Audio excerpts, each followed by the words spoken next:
and welcome back to Warhammer 40K Rogue Trader.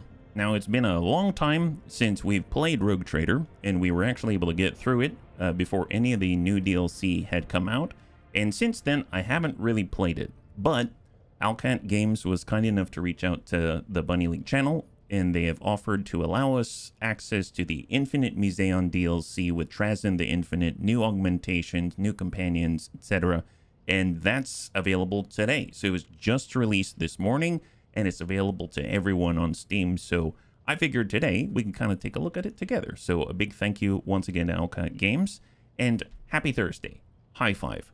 So it's been a while.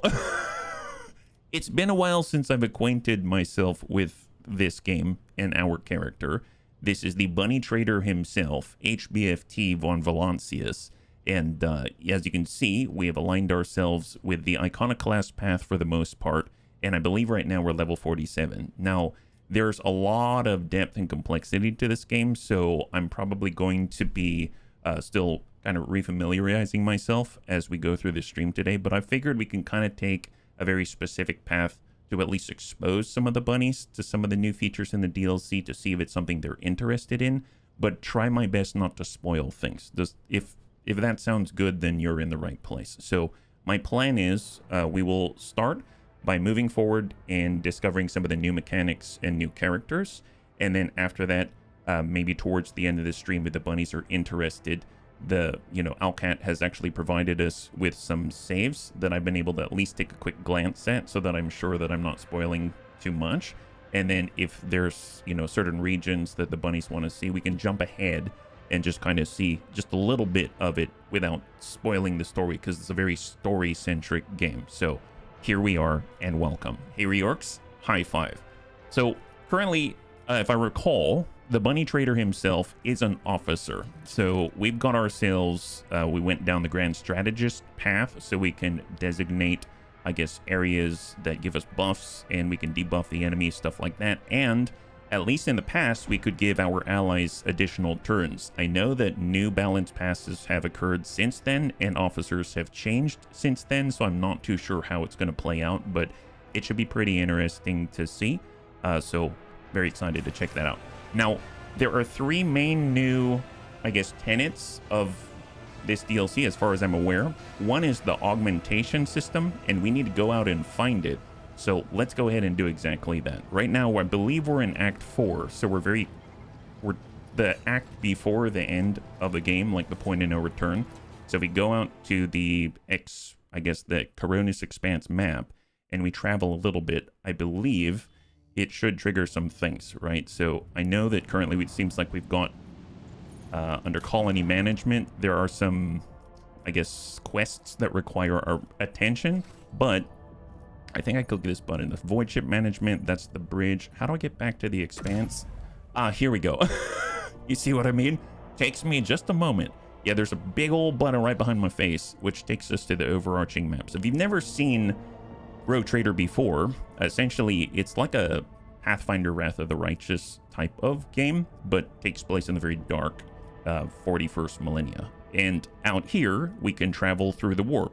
And there's all these warp pathways that we can use points to make safer so that we don't have to worry about all of chaos and stuff like that. But I believe we're pretty strong at this point in the game, so I'm just going to start traveling and see if it conjures up anything. So we'll just warp travel, and we have a new contact here from our high factotum himself.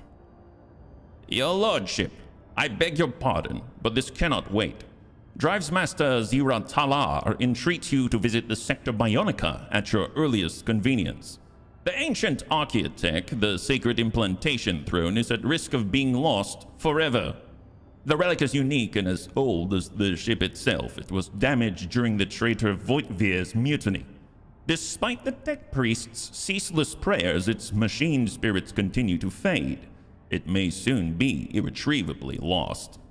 Well, I shall descend to the Sector Bionica immediately. I shall come, and I truly hope this relic is indeed worth my attention. Now, let's not be total jerks already. Let's go to the new Sector Bionica. Yes, please. The ancient implantation throne belonging to the dynasty was damaged during Kunrad Voitvir's mutiny, and we must visit it. The high factotum size and relief. I humbly await your arrival. Alright, so as far as I'm aware, this is on our ship itself. So we haven't had access to this until this point. And that's, I assume, because of the new DLC. So this should be pretty cool.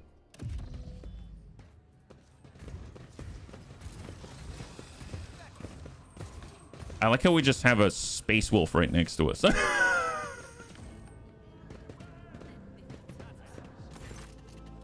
The implantation throne is majestic in its antiquity. The metal bench surrounded by countless injectors, manipulators, and vid screens leaves no doubt as to its purpose. The very nature of this machine is designed to transform living bodies by fusing them with blessed iron. Even to the naked eye, it is clear the machine is ailing, grievously so. But the manipulator's segmented tubes hang limply, bleeding unguent, while the dusty lumens are only dimly illuminated. As the tech priests try to revive the relic, each swing of their sensor is like a pendulum, ticking down the moments until the throne's untimely demise. Your lordship, thank you for gracing the Sector Bionica with your presence. You are already acquainted with Drive's master Zira Talar. It is she who has been tending to this ancient relic. She is here to convey the wretchedness of our present position. The tech priest slowly extends her mechadendrites, twisting them in an intricate gesture of greeting. Lord Captain, the blessed machine spirit that dwells within the throne is fading. I and many grieving tech priests have been performing unending sacraments of tech healing and prayers of operational benediction on this throne. But even our devotions are merely staving off the inevitable. This throne is a creation of the Omnissiah, made centuries ago. Even before the unholy desecration of the relic, we were barely able to propitiate its ancient machine spirit to perform sacred augmentation procedures. Many litanies and operating protocols did not survive through the ages. Now, with the demise of the keepers of the implantation throne during the mutiny, they have been lost forever. This sacred machine must be saved at all cost. What makes this machine so important? How were the relics damaged? What sacraments can the throne perform, and how do we save the throne? Well, I mean, obviously it's important to them. I mean, they've got all of this manpower focused on keeping it alive and functional, which apparently it is really not right now. So let's just focus on saving it. Only a servant of the machine god, endowed with the high rank of Genitor Extremis, versed in all necessary rituals, and learned in the mystical currents of the motive force, can perform the reparative sacraments and reanimate this mechanism. The only place where one might find such a servant is on the cloistered station of Alta Templum Calixus Ext 17. That sounds familiar. I know that sounds strange, but that actually sounds like a familiar location, but I can't place why. To the best of my knowledge, the cloister Mistress Talar is referring to is located in the Furibundus system. Its denizens are not well disposed to communicating with the laity, but I am willing to leverage every diplomatic connection I possess to gain an audience with the station's clergy. Danrik, I will rely on your connections. The Drive Master's Vox Grill emits a binaric aria of thanks. The High Factotum adjusts his monocle with a satisfied look. I thank you for your favor, your lordship. Before you depart the Sector Bionica, I would also like to present to you Genitor Majoris Ferenz and Vivisector Jays Martinax. They are currently performing an urgent procedure and therefore were unable to attend the inspection in person. But I am certain they will receive the Rogue Trader's visit as a great honor, if you will follow me. Man, we're meeting all kinds of people. Hey, Anakitas, good to see ya. High five and welcome. We have just entered the Sector Bionica, which I didn't even know was here. Oh, that does not look good. What the heck is happening here? I'm seeing what look like machetes and chain blades. Is this a procedure or is this a... The smell of medical supplies and weak cries of pain fill the cold air. Two figures stand over an operating table. The patient lying upon it is bound in place and his head is soaked in blood. A woman in uniform is desperately trying to force her way to the table. Please help my son. In the name of the Golden Throne, I know you can. Notek has endured so much. The lined face of the middle deck veteran is contorted with grief. Every word she speaks comes out in a long moan. Your lordship. The Medicaid officer dressed in protective attire briefly looks away from the table to welcome you with a solemn address. Vivisector Jace Martinax at your service. The Rogue Trader's visit is a momentous event for the Sector Bionica. Will you grant us the honor of observing the operation? The hunched tech priest on the opposite side of the table erupts in a furious binaric trill as he struggles to immobilize the thrashing and moaning patient. After a time, he likewise turns his metal-plated face to you. The life-form Genitor Majoris Ferenz welcomes Lord Captain HBFT von Valancius. I second my colleague's statement.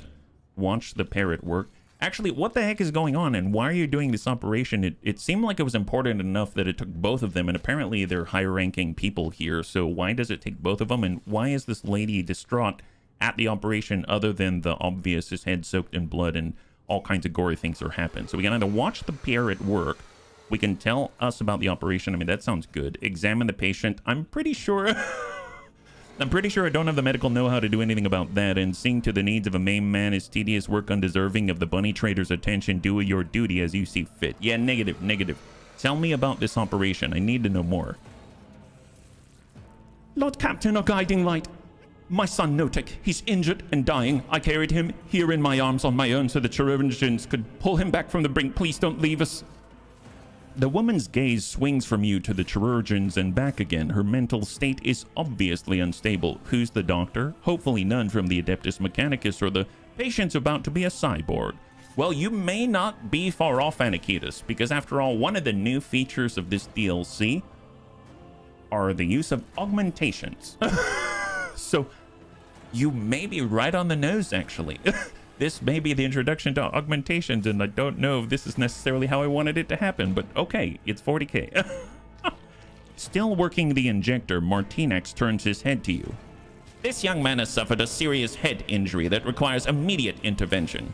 The Genitor Majoris and I are attempting to stop the flesh from dying off while simultaneously deciding on a strategy for further treatment. Oh, so they're talking about amputation, yeah? Is there anything I can do to assist? With a whirring sound, Ferenza's optical augment focuses on you. Scanning for potential utility of this life form. Encephalic healing skill is lacking. At present, nothing can be done. Wow, that's the AdMech's way of saying you know nothing about first aid. Don't touch this guy.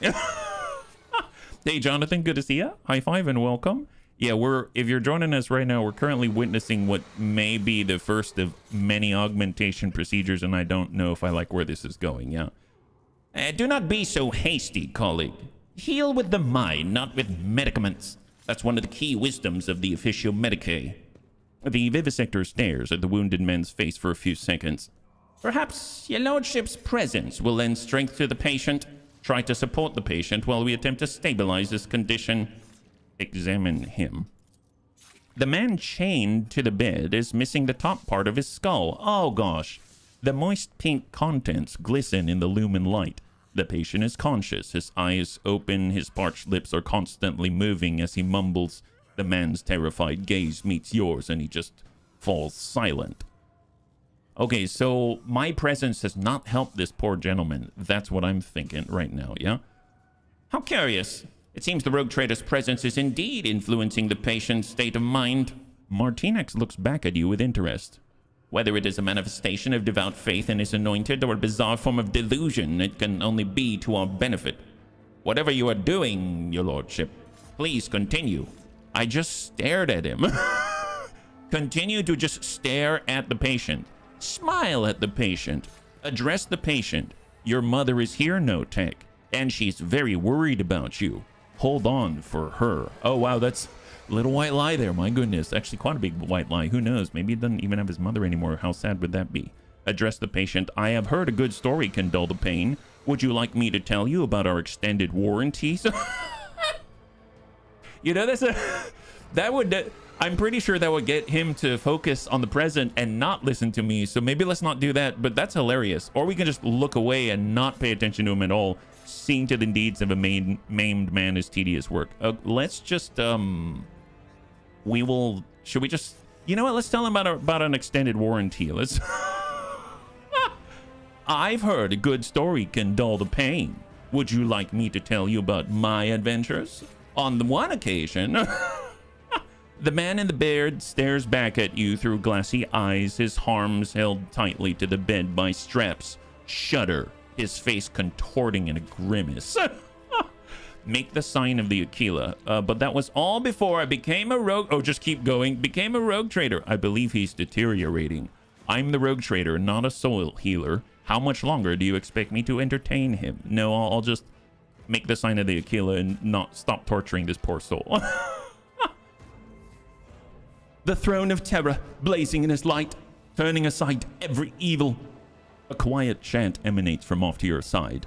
Turning your gaze from the patient, you see Sister Argenta having made the sign of the Aquila, raising a prayer to the God Emperor. Her melodic voice is soothing and instills confidence. His mother is right there. Yeah, on the other side of the bright light. That's right, Euphesi, and welcome. High five. Through the bloody foam on his lips, the prostrate man whispers, God Emperor, bless you, Lord Captain. Barely exhaling the words, he takes a deep, pure breath. A moment later, the two people leaning over the patient simultaneously raise their instruments. In a colorless voice, the tech priest proclaims, registering complete stabilization of the life form's condition. Internal cortical damage has been treated, requesting closure of the cullet and transfer of the victim to B-class stimulants. He will live, but the stimulants will not replace the part of his brain. If we implant the sacred cortical augment in his skull, it will restore his lost ability to think and act. Lord Captain, please, your subject has a genuine need for this augmentation. This constitutes a violation of the sacred directives. The value of individual life form is incomparably less than the value of the sacred technology required. So, okay, hang on.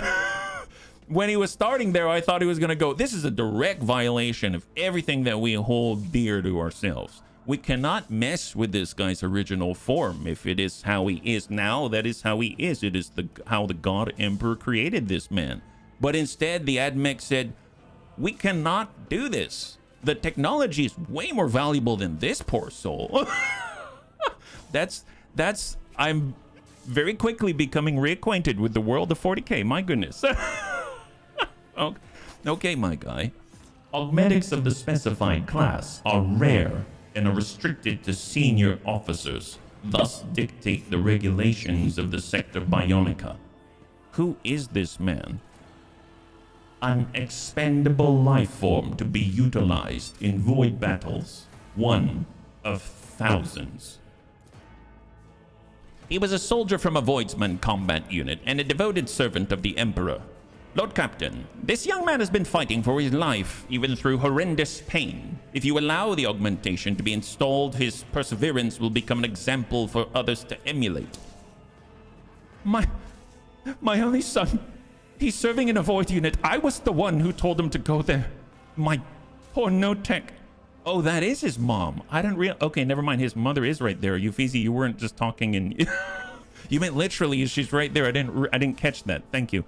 Rasps the woman from behind the Medicaid officers. Well, how was he? Well, actually, no. I made a decision. Let's just give it to him. I mean, like, I'm not going to use it probably, right? The Medicaid officer and the tech priest exchange glances. Fit the augment. This man can make do without augments. I'm not here to get involved in a medical dispute. I will say fit the augment. Let's do it. We hear and obey, Lord Captain. Martinax offers you a graceful bow. I will see to the implantation at once, and the esteemed servant of the Omnissiah will assist me in this procedure. The Genitor Majoris' response in Binaric carries a distinct tone of displeasure. Ignoring his colleague's reaction, the vivisector begins inserting thin augmentation spikes into the patient's brain with uncanny precision. Before long, the iron plate of the cortical implant replaces the damaged bone with a resounding crunch. In the silence, you hear the soft sobs of a woman. Notek's mother is weeping helplessly, furiously wiping her eyes with her hand, but now a smile of relief lights up her face. Thank you. Thank you, your lordship. I will remember your intercession for the rest of my life and pray for your good fortune. Well, hopefully he'll stand up and be all right and kind of be close-ish to the son that he was before. What's this? Oh, is he being taken away? Why? Is it like for him to rest? Is this our version of rest? This looks a lot like the Matrix, and this looks a lot like the Matrix, and this guy's going to become a human battery, but okay. Only the best to care 24/7 here on the Von Valancia's flagship. Wonderful. Well, glad we did our duty. Talk to you guys later. Wow. Holy moly. Holy moly. Well, what else is in here? We've got the screens of the ancient mechanisms are as empty and dark as a dead man's eye sockets. The main sheen spark has not failed them for a very long time. And then we've got this. This is supposed to be the augmentation table, so I don't know why everything like that happened back there. The design of this antique device is intricate and inscrutable. Judging by the rust on some of its parts, it has not been used to the fullest extent for quite some time. I have a feeling... Oh, there's Janitor Ferenz. Wow, he's fast. The screens of the ancient mechanisms are as empty and dark as a dead man's eye socket. So very much the same as before. Well, tell you what, we'll probably be coming back here, because if I take a look at the journal now, it does say broken relic right here. So the ancient implantation throne belonging to the dynasty was damaged during Kunrad Voigtvir's mutiny. It is up to the rogue trader to restore the Archaeotech machine to working order. It is damaged, can only be healed by a servant of the machine god possessing high rank and the blessing of the motive force. Such a person may be sought on the cloistered station of Altar Templum Calixus 17 in the Furibundus system. Well, we're very close. We just came from the Furibundus system, so we're going to go to the bridge and let's head out there and see if we can get this thing up and running so we can see what it does. Yeah, you can talk to the two NPCs if you want. Oh, excellent. I have a feeling we're going to be back, because once we actually go out and we acquire, I guess, the appropriate expert or senior, I guess, admech, then in theory we should get access to this, and then we can check it out together, right? So let's go over to... I don't remember if there was a shortcut to it, but I know you got to go over to the Void table out here, and you should be able to access... There we go, the Coronis Expanse map. So I think we just came from Furibundus, if I recall, where Footfall is located. So we should only be one jump away, right? So if we zoom out, there we go. So you can already see go to the Furibundus system is highlighted right here, and we are literally one jump away. So let's move. Acolytes of the cult Mechanicus have reported a disturbing incident. All Vox systems on the middle deck started broadcasting otherworldly sounds, whistling a haunting melody. The strains of monstrous music drove people into a frenzied dance that could not be stopped. Several hours later, the Vox devices fell silent, and the dancing crew members fell lifeless. The area was cleared, and the bodies of the deceased were disposed of with the necessary precautions. I must say that life is so cheap, it's just a normal thing. They're like, well, dispose of those bodies. That guy, why does he get resources? Dispose of his body. I mean, it's just non-stop, right? Your lordship? We have contacted Altar Templum Calixus 17. In accordance with your orders, the Astropathic Choir sent a message to the station about the plight of the implantation throne. Altar Templum responded to our overture very promptly, which in itself is extremely remarkable for cloistered servants of the Omnissiah. I think the custom photo was a great reaction to that news. Yes, the Raven's the one who made that photo, and I think it's one of her best creations I've ever seen. The Adeptus Mechanicus report that they are most aggrieved by the misfortune that has befallen this ancient relic, and they are prepared to dispatch to the flagship a learned man versed in the restoration of Archaeotech machines. His name is Aegon Febris, and he is ready not only to personally assist the dynasty, but also to teach the ship's engine seers all the necessary rituals. In return, the Crimson Priests ask only that you visit the station and inform them of the fate of the miraculous fusion reactor from Rykard Minoris. Okay, well, that's a good thing that we finished that part of the game then, right? Right in the beginning, so that we can actually get their assistance and make the exchange right there. Why don't they come to me? Very well, I will adjust my plans to include a visit to the tech priest of Altar Templum. Yes. I will relay that you have agreed to visit the station. The Vox transmission ends with a click.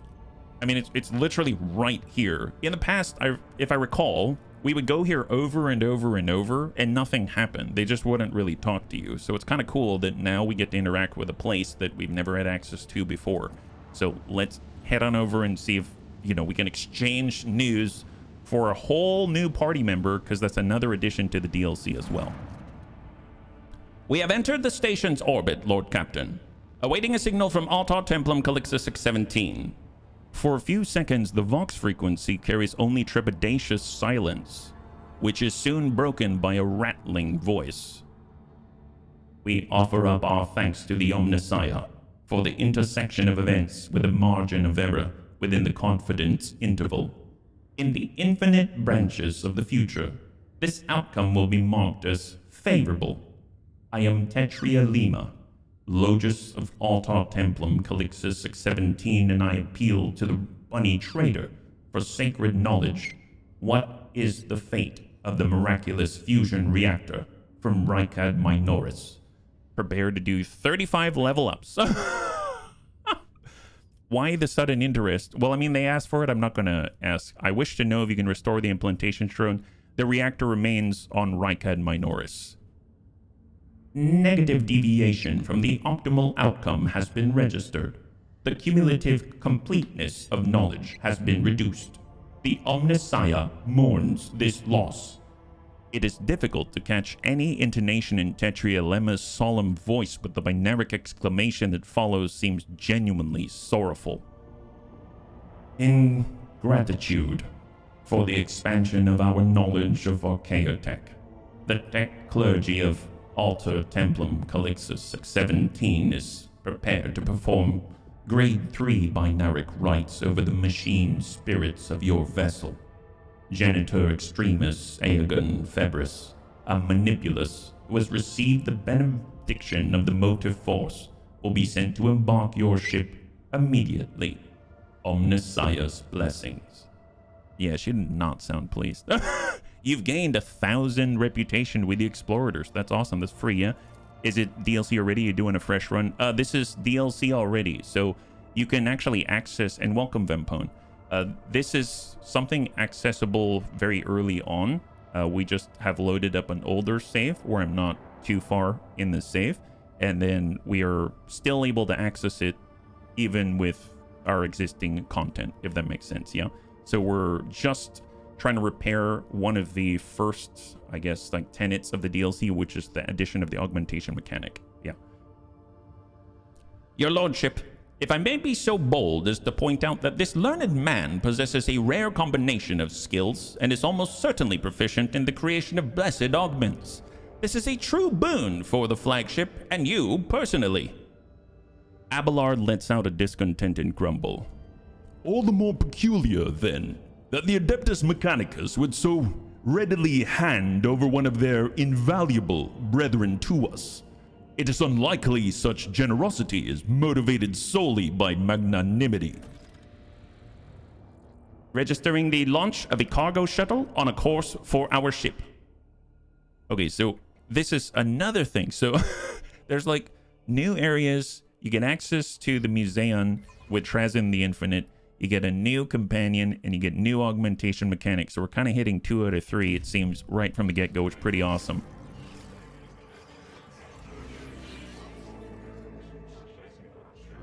Is this us receiving him on the shuttle? Oh, no. This is us in the Sector Bionica now.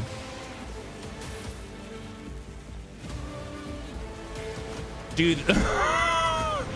That guy has aura. What an entrance and what a drill. What is...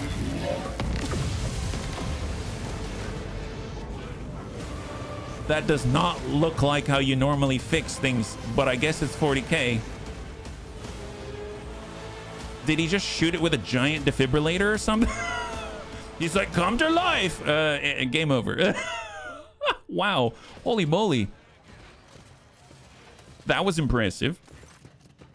Raising his hand, the tech priest snaps his hand closed, and the sparks of the motive force vanish, almost as if he has caught them in his fist. A corpulent man with a metal abdomen and bulky carapace, he hovers above the deck like a large crimson beetle. A mature face sits beneath an angular black cap. For a servant of the Adeptus Mechanicus, his visage retains a surprising proportion of organic material, and it is set in a dense beard of cables and pistons. A wise man once said that a machine spirit cannot be looked upon, and he was right. For the Omnisire, in his infinite wisdom, has concealed his creation even from the gaze of his most devoted servants. But can the believer come to know the nature of a machine only through an eye of organics or steel? No. For the vapor that brings forth the scent of sacred unguents is the spirit's breath. The rumbling of joints and rods is the beating of its heart, and the motive force is the current of its blood. He talks! He freaking talks! Oh my god, wow, we have voice lines, that's excellent! His unaugmented eye closes and his mouth relaxes into a serene smile. Crossing his arms over his augmented belly, the tech priest inhales deeply of air infused with ozone and sacred unguents. The serval skull hovering nearby stares silently at this priest. You are correct, Nuncius. I risk boring the rogue trader with my protracted ruminations. However, I will not allow the semantic analysis of my utterance to go unanswered. I will log your thesis for further debate. Now it is time to make my obeisance. It's kind of interesting that the serval skull technically didn't say anything I can hear, but obviously he was able to communicate with it. That's pretty darn awesome. Hey, Geigen, good to see ya. High five. He also smiles, not just talks. That's right, he is the Sith sorcerer. You enjoying your Star Sector play count? See if you try them on.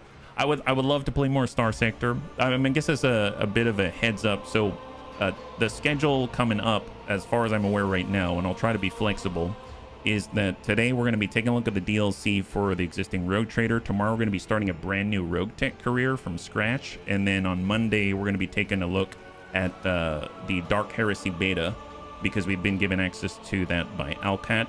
And then we'll go from there. I'll probably jump back into Star Sector on Tuesday, and we'll see how the bunnies feel if they want to get into Mechanicus or anything like that. So it's jam-packed. We got a lot of stuff we're jumping through, so it should be pretty fun either way. But thank you so much for swinging on by. High five. Rogue Trader, your halls are filled with sacred metal, and the ship's tech priests must be commended in observing the sacraments of augmentation. That blessed union of flesh and ferrum sanctum.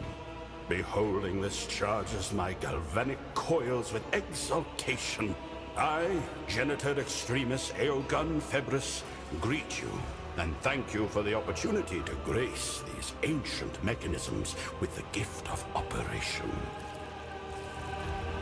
Pascal's Vox emits a binaric trill, solemn and oppressive. Confirmed. The sacrament of tech relic maintenance has been performed correctly. Protocol for exchange of sacred regalia initiated. The tech priest's gaze fixes on Aegon's robe. Registering the affiliation of this blessed tech unit to the clergy of the Forge World Stygies 8. A scarlet spark flickers in his blue optical augmetic, almost as if Pascal has narrowed his eyes in suspicion. Requesting confirmation of the unit's familiarity with the standards of the Catechism of Maintenance and Safety in effect on this vessel. At first I thought he was just admiring his drip, but now I know he is concerned. He's concerned.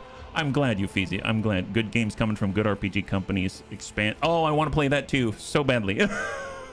I really want to play Zero Company. I really want to play The Expanse. I really want to play Dark Heresy. I really want to play Star Sector. I really want to... Do you see the greatness and the problems here? Yes. It is my pleasure to confirm the protocol for the exchange of sacred regalia and greet my brother in ministry. The vows taken in this temple are known to me, and I promise to honor them. I request a meeting with my esteemed colleague to facilitate knowledge exchange and to discuss values. Heinrichs frowns slightly and nods, making sort of a mental note. Wow, our new potential companion is going through quite the ringer. It's like an interview process at its finest. Who is this wise man who theorized on the nature of the machine spirit? It would be interesting to read his work. A compelling display of your abilities. Can you produce energy? Oh, wow. Yeah, I am curious about that, actually. Genitor extremis. What does that mean? You speak to your servo skull. Yeah, let's not... I think I will ask him about the energy. An excellent observation. My technical designation is manipulus. And here is the galvanic cell, the repository of the motive force. No, that will take too long. Better to give a demonstration. Observe. Questions? Wait, what did he do? Oh, God! He just shot. What did he do? He's, you keep going there? Aegon stabs a mechadendrite into the augmented arm of a nearby technomat. Power snakes along the manipulus's chrome claw into his cell. The technomat's vox stutters and rasps, and then his implant goes limp. Once certain you have seen the effect, Aegon sends the power back into the augment and returns it to life. This, I mean, impressive, but also, like, why did you experiment on one of my guys? Tech use succeeded. Intriguing. So your galvanic cell not only stores energy, but also redistributes it to wherever you direct it. And you power it seemingly by drawing energy from other sources. Correct. Entirely correct. How rarely do I meet such astute interlocutors among the laity.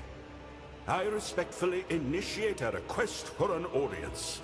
I must discover what other gems of knowledge are hiding within your rich mind. I must say, he acts very differently than he looks.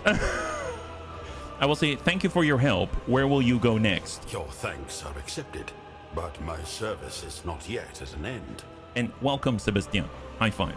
The clergy of the Alter Templum Calixtus X17 cloister, in gratitude for the tidings of the sacred Archaeotech, request that you be attended by Magos Aeogon Febris and the unit Nuncius. Nuncius? I seek your leave to employ our skills and knowledge for the benefit of the Von Valancius dynasty, including but not limited to tending to the machine spirits of the Sector Bionica and conducting experiments in the name of knowledge. My guess is Nuncius is his service skull, is that right? In other words, allow Nuncius and I to remain on the ship and accompany you. We are well versed in augmetics, genetics, alchemy, the anatomy of humans, and abominable xenos alike, and the mysteries of the motive force and of sacred engineering. These fields of knowledge may also be employed to eliminate units whose views are not conducive to productive debate. Very 40K. So now, just as a side note, normally I would click on absolutely everything, but because we're only looking at the DLC today, just in order for us to like experience some of the new mechanics, even though it's just the beginning of the mechanics and stuff like that, I'm actually going to be a little more, I guess, direct with some of the things that we're choosing, but it has no bearing on how complete and all of the side stuff you can find that I'm sure I will not even be close to, if that makes sense. All right? So in that case, I'm just going to welcome him aboard. Skepticism is undeniably one of the instruments of knowledge, dearest colleague. It guards us against many heresies, preventing ego and vanity from clouding reason on the path of service. But as you see, Nuncius, it is not justified in every circumstance. Rogue trader, Nuncius states that you are a person of rare perspicacity and prudence. I record this as an incontrovertible fact, and thank you for your hospitality. Kind of interesting, the way that he talks to Nuncius, who I'm assuming is his service skull, really reminds me of Minsk from Baldur's Gate, who talks to his space hamster Boo. You know how you can't really hear Boo outside of his little squeaks, and then he goes, Boo says for mighty justice, you know? So I kind of feel like he's like, oh, well, it seems like Nuncius says, and you're like, I haven't heard a peep out of Nuncius. He's done a really good job. He really has. The voice is very surprising to me because when I think of the AdMech, I think it's going to come out all distorted and stuff like that. Like they've got vox modulation and things, but this guy's very unique, and I like the way he speaks actually makes me warm up to him, despite his terrifying appearance to me, at least from the outside, etc. Yeah. You ever get to finish your save off screen with the dino pet and all? I did not. I stopped after Act 1 and I never continued. Although I was very interested in it, but I got pulled to other things for sure. But of course, I did not come empty-handed. I would like to present you with this augment. Now that the machine spirit of the implantation throne is awake, I can bestow its blessing upon you or one of your retinue, should the rogue trader will it. You have now obtained your first augment. They cannot be equipped like weapons or gear. To insert it into your body, you need to use an implantation throne in the Sector Bionica. So it's gear that's permanent to your body. You have now received a pneumatic assault grapple MK warrior. What's MK? Oh. This can be equipped. Sinistral insertion. The user gains the Force Couple enemy and ally abilities. Force Couple enemy allows the user to attack the target enemy with a melee weapon if they have one equipped after the pool. If the user has 2 weapons equipped, they attack with both of them, but each will deal 50% less damage. Using either of those abilities sets both of them on a cooldown. Wait, do we... Are we turning someone into Captain Hook from Peter Pan? Is that... Why is it MK Warrior, though? Negative effects. The user's weapon skill is thus reduced by 10%. Oh, like permanently? Interesting. Can be installed in the Sector Bionica. Well, and must... So you cannot have the Adeptus Astarte, so Ragnar cannot equip it. Must not have the feature Dracaria equipment, Eldaria equipment, Navigator, Tech Priest. Wow, that's very specific. So I would imagine like someone like Abelard or someone like actually oh my gosh, I'm drawing a blank. The Inquisitor that we have with us. He's got his power sword, you know, he's melee focused, single attack. He could probably pull someone to him and still take advantage of the strike and stuff. Go for the eyes, boo! Yeah, exactly. Okay, so now we can add him to the mix. I guess if I had to choose, I mean, we've got Pascal. Maybe he can take the slot of Pascal, perhaps? Like, what if we grab Pascal and we slot in Aegon and then go like that? I think...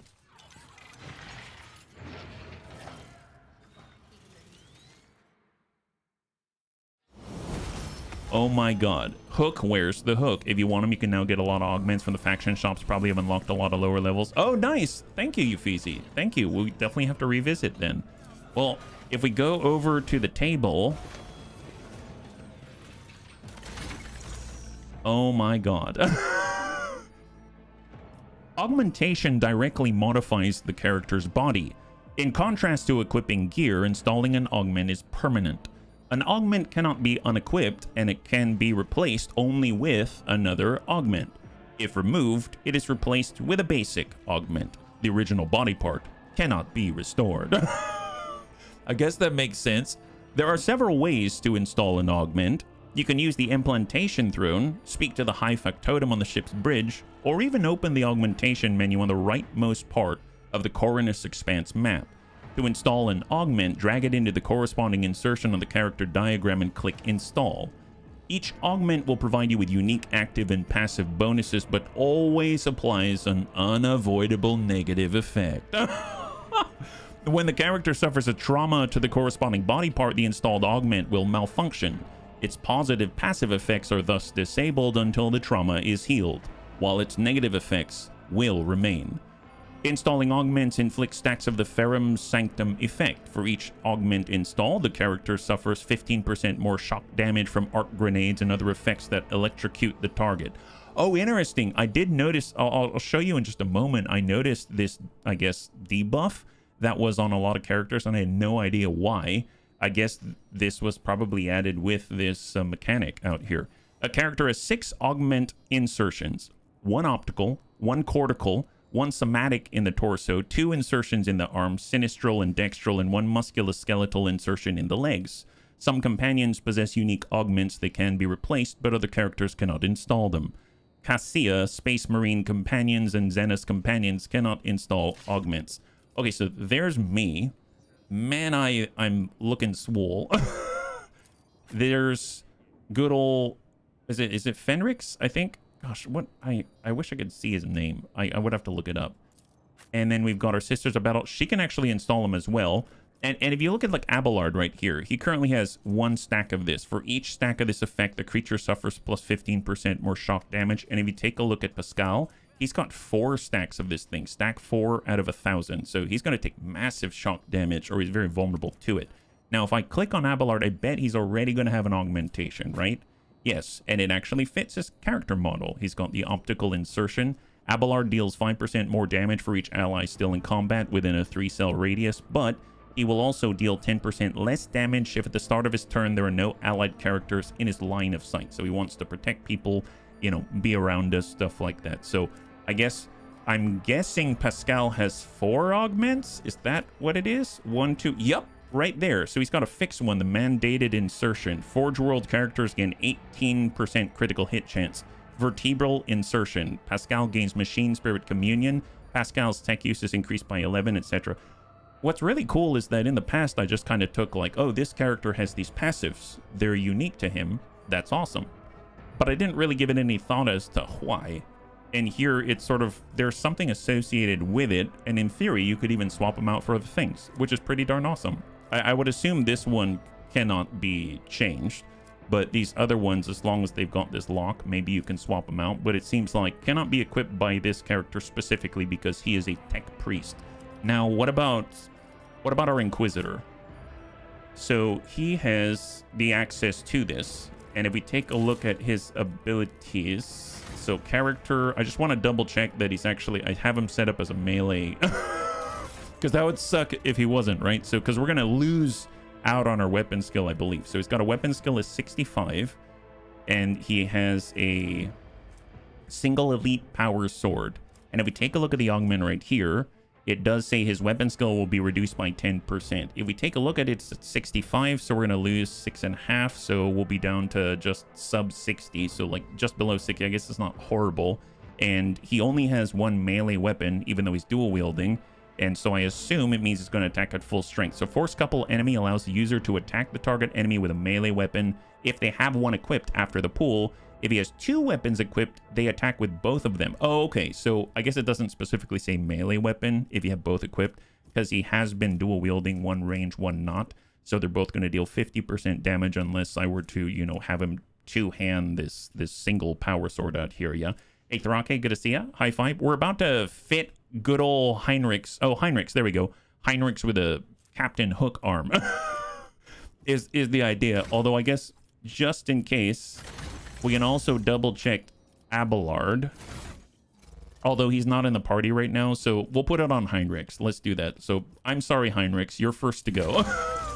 You're first to go. I am not set up for melee, and I don't feel like shooting someone with a sniper rifle after I pull the enemy close to me with a hook. So we'll just place this on him. Has he agreed to this? Isn't he on loan from the Inquisition? Is he okay with this? Like, that's not that does not look super. Yeah, no, we were the bunny trader for sure. We will install the augment. I'm so sorry.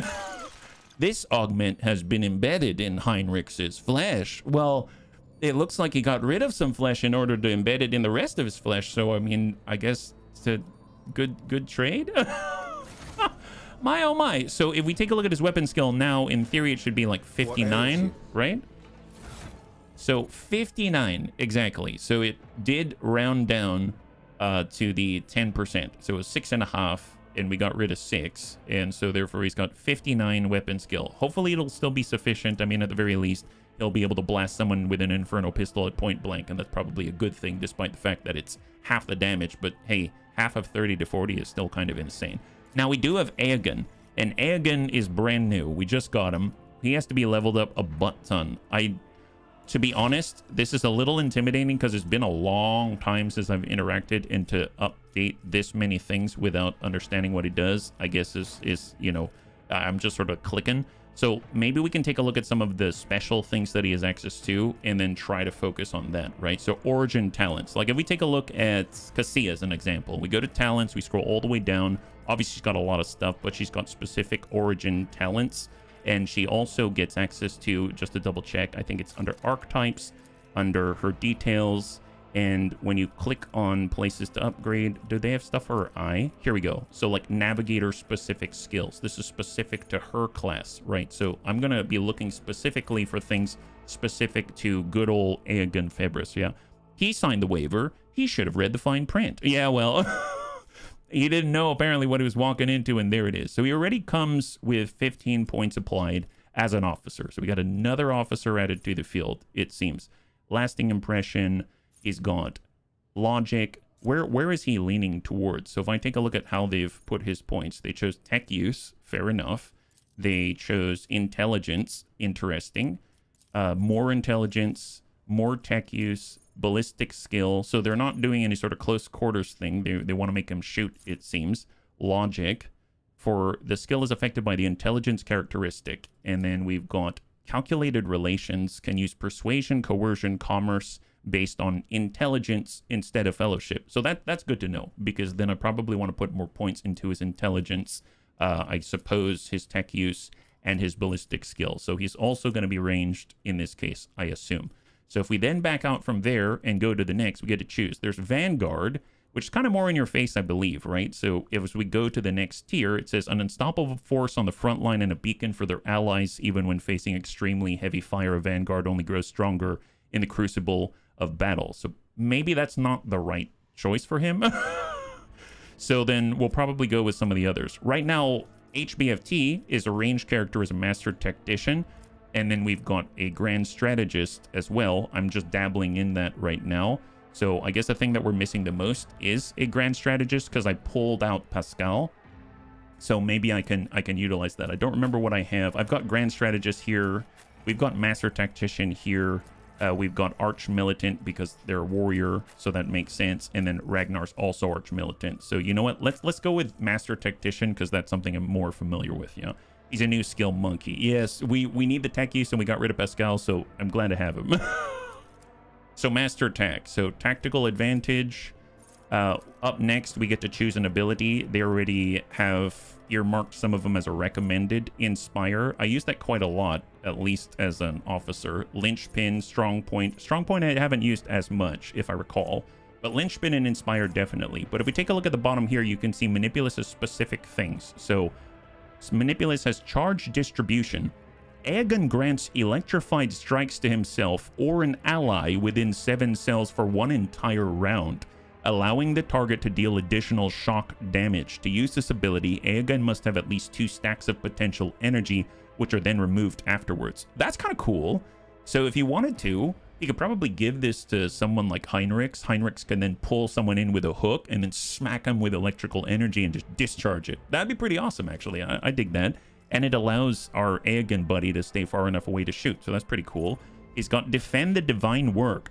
Aegon grants Blessing of the Omnissiah to himself or an ally within 7 cells for 1 round, increasing their armor and their damage dealt.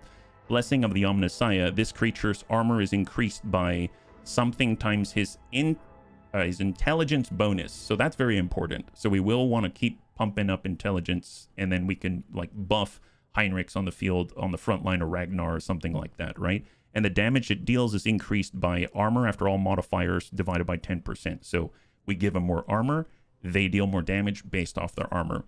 Very nice, very synergistic. I dig it. How do I... Oh, there we go. We back that out. He's got 2 more options. Galvanic Gate Mechadendrite. For 1 round, Aegon creates an energy wall that will occupy 6 cells in a straight line. Ranged attacks made by Aegon or his allies through this area deal an additional +8 shock damage, have armor penetrative percentage, more armor penetration. So he creates an energy wall, 6 cells long, and if you shoot through the wall, it will deal more shock damage and give you more armor penetration. I don't know how that works, but I'm down. Can only be used once per combat. Interesting. It's interesting. Cooldown once per combat. So you can only do it once, so it's super special. Okay, nice to know. And last but not least, Repair Mechadendrite. Aegon targets an adjacent ally with at least 1 augment installed. Oh, nice. So it encourages you to install augments on everybody, at least, right? And restores Aegon's tech use divided by 10 times the number of Ferrum Sanctum stacks on the target, wounds up to a maximum of 67. That's insane healing. If you think about it, our character, the Bunny Trader, has a health pool of 103. If I had, I mean, the fact that he can heal up to 67 if I'm all Adeptus Mechanicus out is nuts. That's a huge amount of the health pool. Although I suppose, again, once per combat. So is it worth all the negative downsides of the augments? I don't know, but obviously we've only seen the most basic of them. So that's something to keep in mind. I guess out of everything, I like something simple to start with. This is a cooldown of 1 round, and it's not once per combat. I'm going to choose Charge Distribution, so we can actually buff the attacks of someone with Electrified Strike. So let's take that one out there, right? Next up, we got Talents. Against all odds, we have to remember that he's a ranged character as well, right? So Master Tactician begins combat with additional stacks of tactical advantage. Always very helpful, yeah?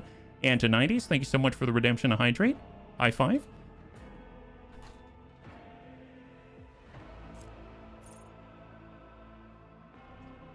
Thank you very much.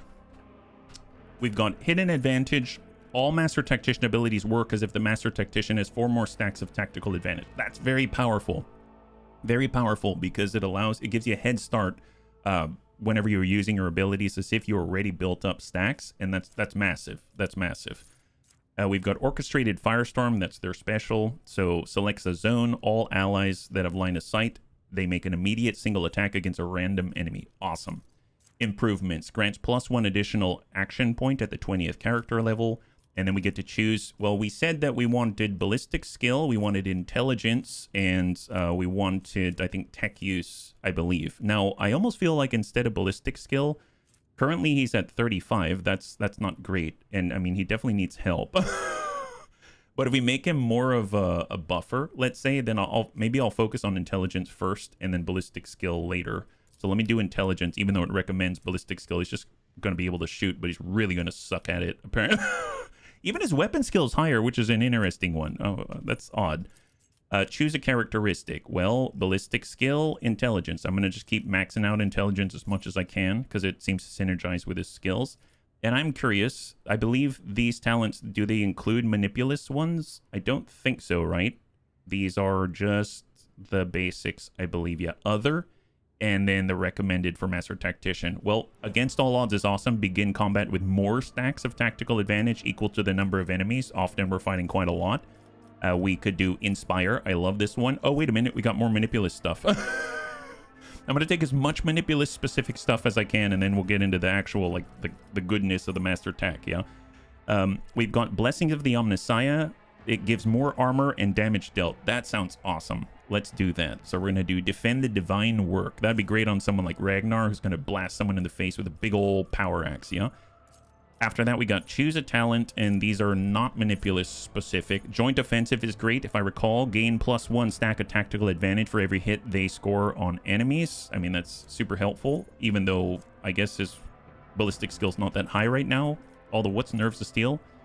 Whenever the Master Tac or their allies gain momentum, they will gain +1 more. Whenever the Master Tac or their allies lose momentum, they lose 1 less. Actually, you know what? That kind of fits a little more because he's not the best shooter. He only has 35 ballistic skill, so it's nice if his presence on the field just makes everyone better without him having to do too much. His Medicae skill, I believe, is probably relatively high. It's at 77. His Persuasion is relatively good. I'm already a persuasive focused character, so I'm going to choose Medicae. It's always nice to have that skill, and he's already very, very high in it. From there, I can't do intelligence anymore, so now I'm probably going to fall back to ballistic skill, even though for some strange reason weapon skill's higher. So let's go down to ballistic skill now and slowly raise that from the depths. We've got more manipulous stuff now, so this is new. Choose a common manipulous talent, so these are different. So he actually has quite a lot. Conduction.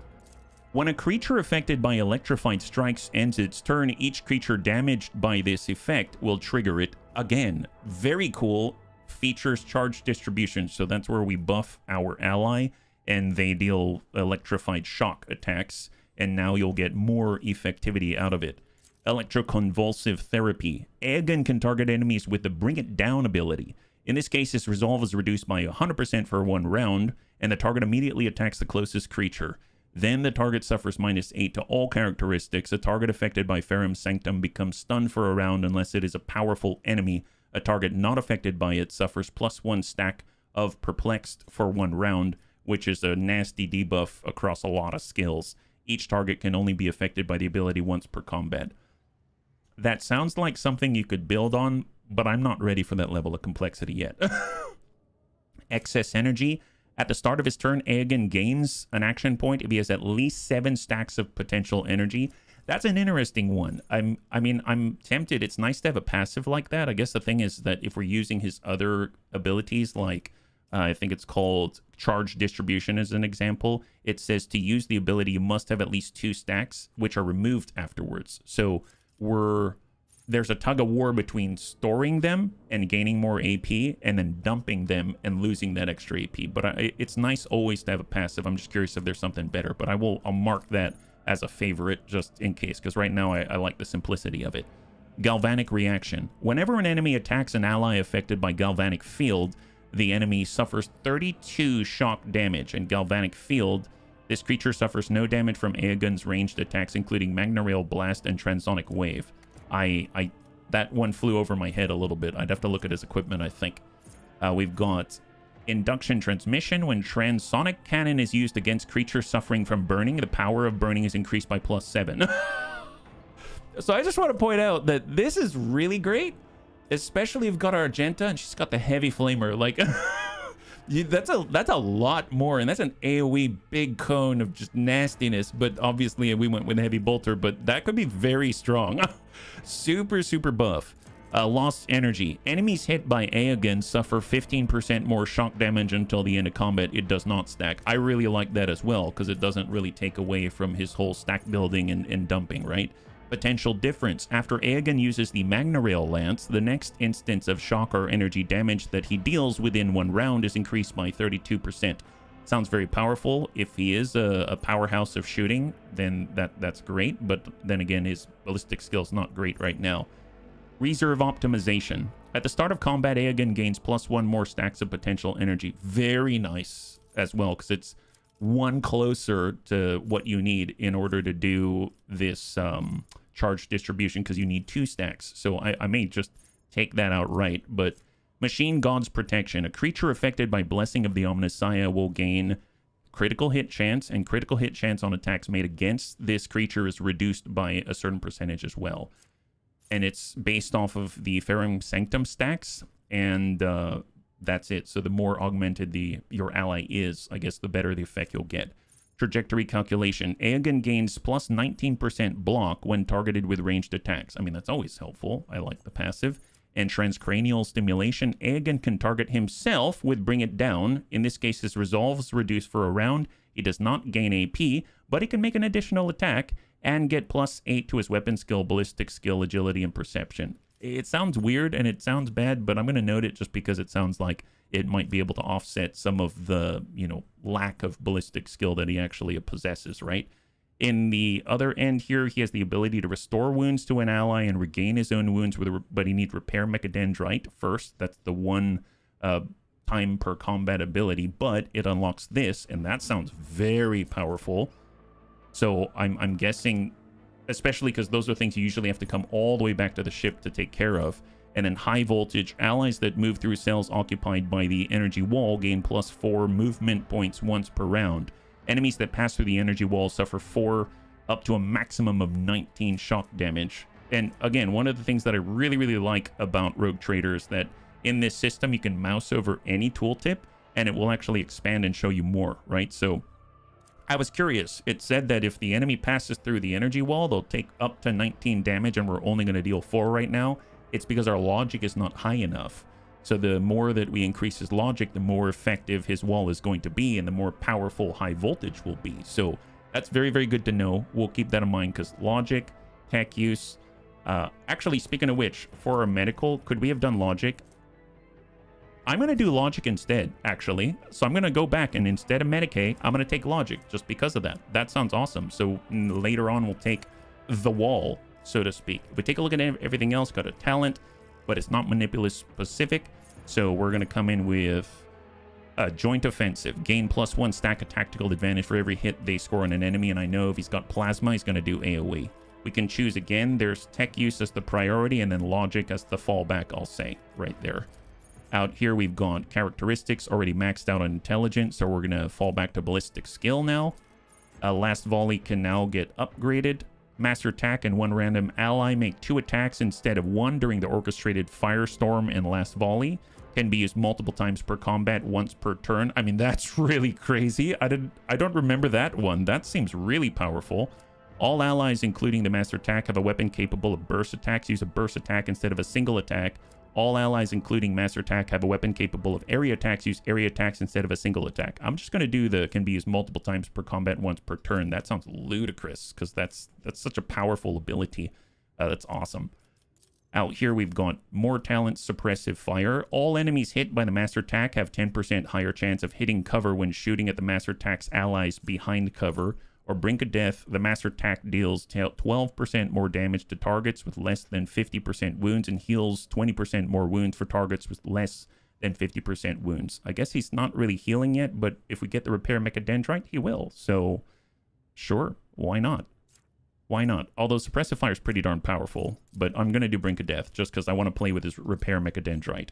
Then we get to choose more skills. We said tech use first, then logic. So let's do the tech use because we don't have Pascal with us. And now we've maxed out ballistic skill. Now we've maxed out intelligence. And now we have to choose. We've kind of gone away from fellowship because we have an ability that allows us to utilize our intelligence instead.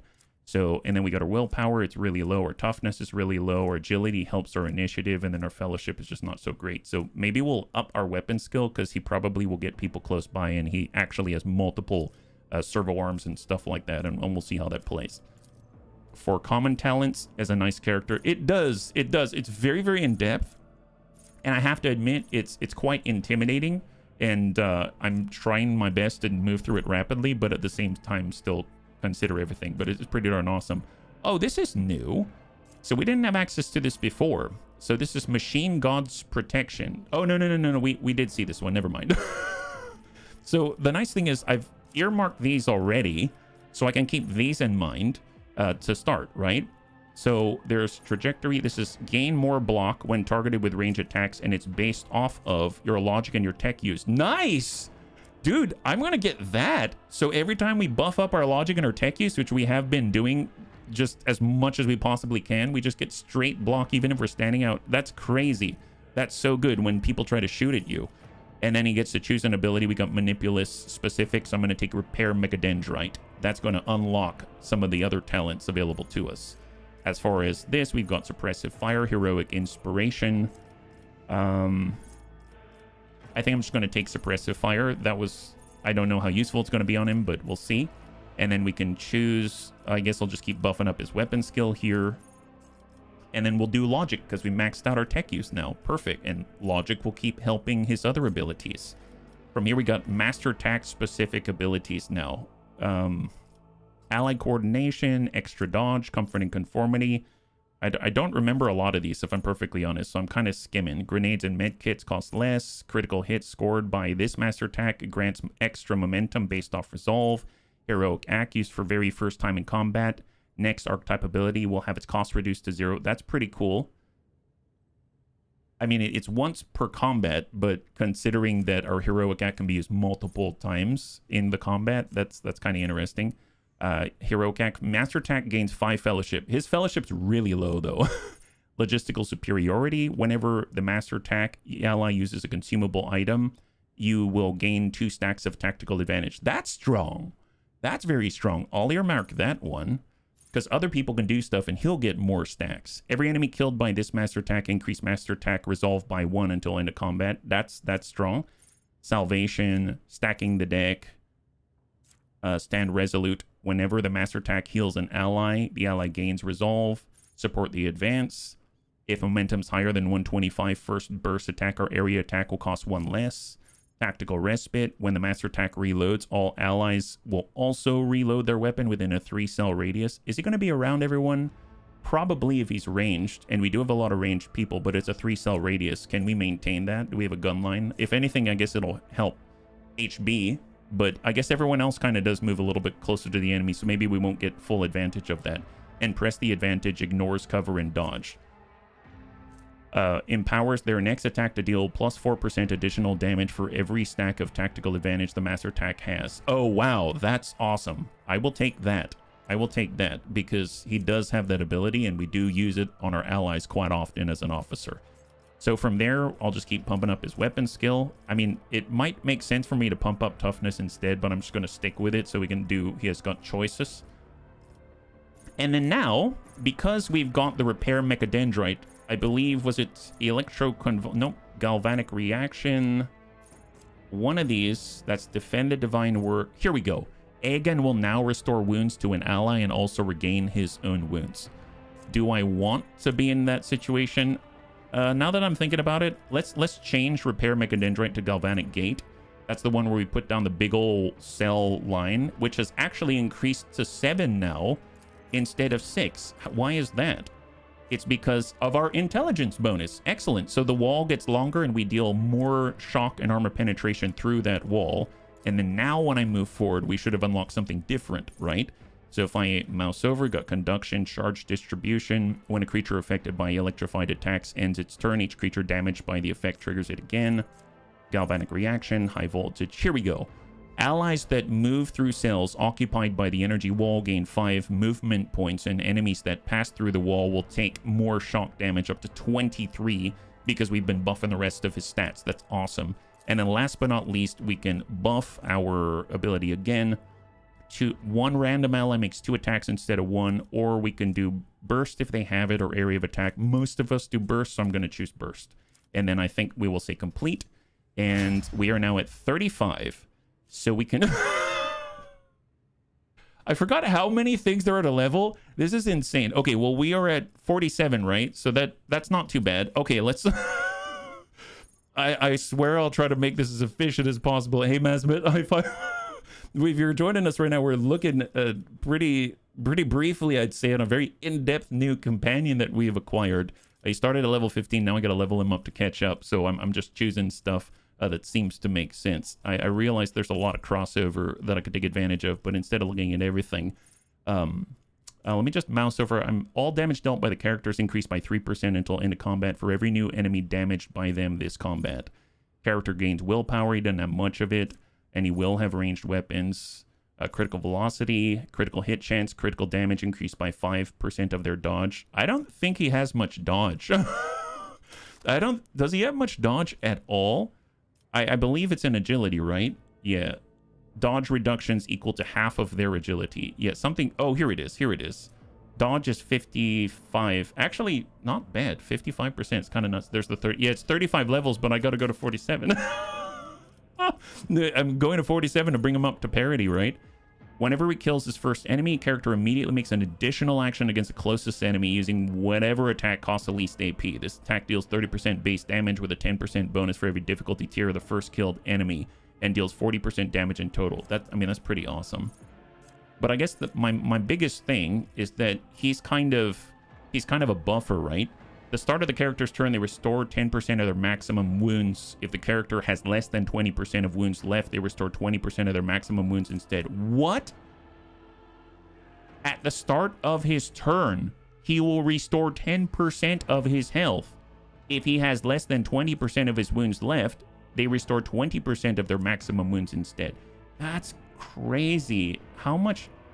You know what? Just because it just happens? That's pretty awesome. Wow. Wow. That's amazing. I didn't even know that was there. So let's keep choosing manipulous focus stuff. Although I could take a look. Fires of the Forge, deflection against burning, persistence of the Forge. Forge worlds gain stacking, 10% bonus to hit chance and dodge reduction. That's actually pretty strong. Pinnacle of Weaponry, first attack in combat with plasma or melta deals more damage. For the remainder of combat, bonus damage is decreased. And Steel of the Forge, while wearing heavy armor, Forge World characters gain +1 MP, 1 deflection, cannot fall prone. Really nice, but I don't know if he can wear, if we have anything for him to wear that is specific. So I may get Persistence of the Forge just because, you know, dodge reduction is so powerful in the hands of someone who's doing range attacks and stuff like that. Now, we were leaning into tech use first, so let's keep pushing tech use as soon as we get the opportunity now that we're an exemplar. And we have excess energy, plus 1 AP if he has at least 7 stacks. But we were trying to dump out the stuff. Enemies hit by Aegon suffer 15% more shock damage. I mean, I like that. He's probably going to be hitting people now. And I don't know if he has a Magna Rail ability. And then we will... Intelligence is the next on the order. That's the next priority. So we'll choose that. Just keep pumping it as high as we can. Transcranial stimulation is where he buffs himself by debuffing himself, strangely enough. We've got Machine Gun Protection. That has to do with the Ferrum Sanctum stacks. And whenever an enemy attacks an ally affected by Galvanic Field, the enemy will suffer 44 shock damage. Ooh, interesting. Interesting. That's really strong. I'm going to stick with the passives, though. Yeah, he has the ability built in. Oh, the Magna Rail Lance? That's awesome. That's awesome. Well, I mean, we should probably try it then. After Aegon uses Magna Rail Lance, next instance of shock or energy damage he deals is increased by 44%. That sounds awesome. I'll keep that in mind. I kind of wish I could step away like this without losing the points I've applied, so I could double check, but, you know, it is what it is. So there's a Repair Mechadendrite if I want to get the last ability that I was missing from his unique stuff. And then we're going to keep pushing tech use before logic. We can choose more stuff. This is Exemplar. I think we had made it. There's Martyrdom. Whenever the character is attacked by an enemy, they gain momentum equal to the difficulty tier. Know-it-all. Character gains 5% bonus to his armor, armor penetration, dodge reduction, critical hit chance, critical damage, and parry chance. Wow. And it's based off of what? His intelligence bonus. Yes.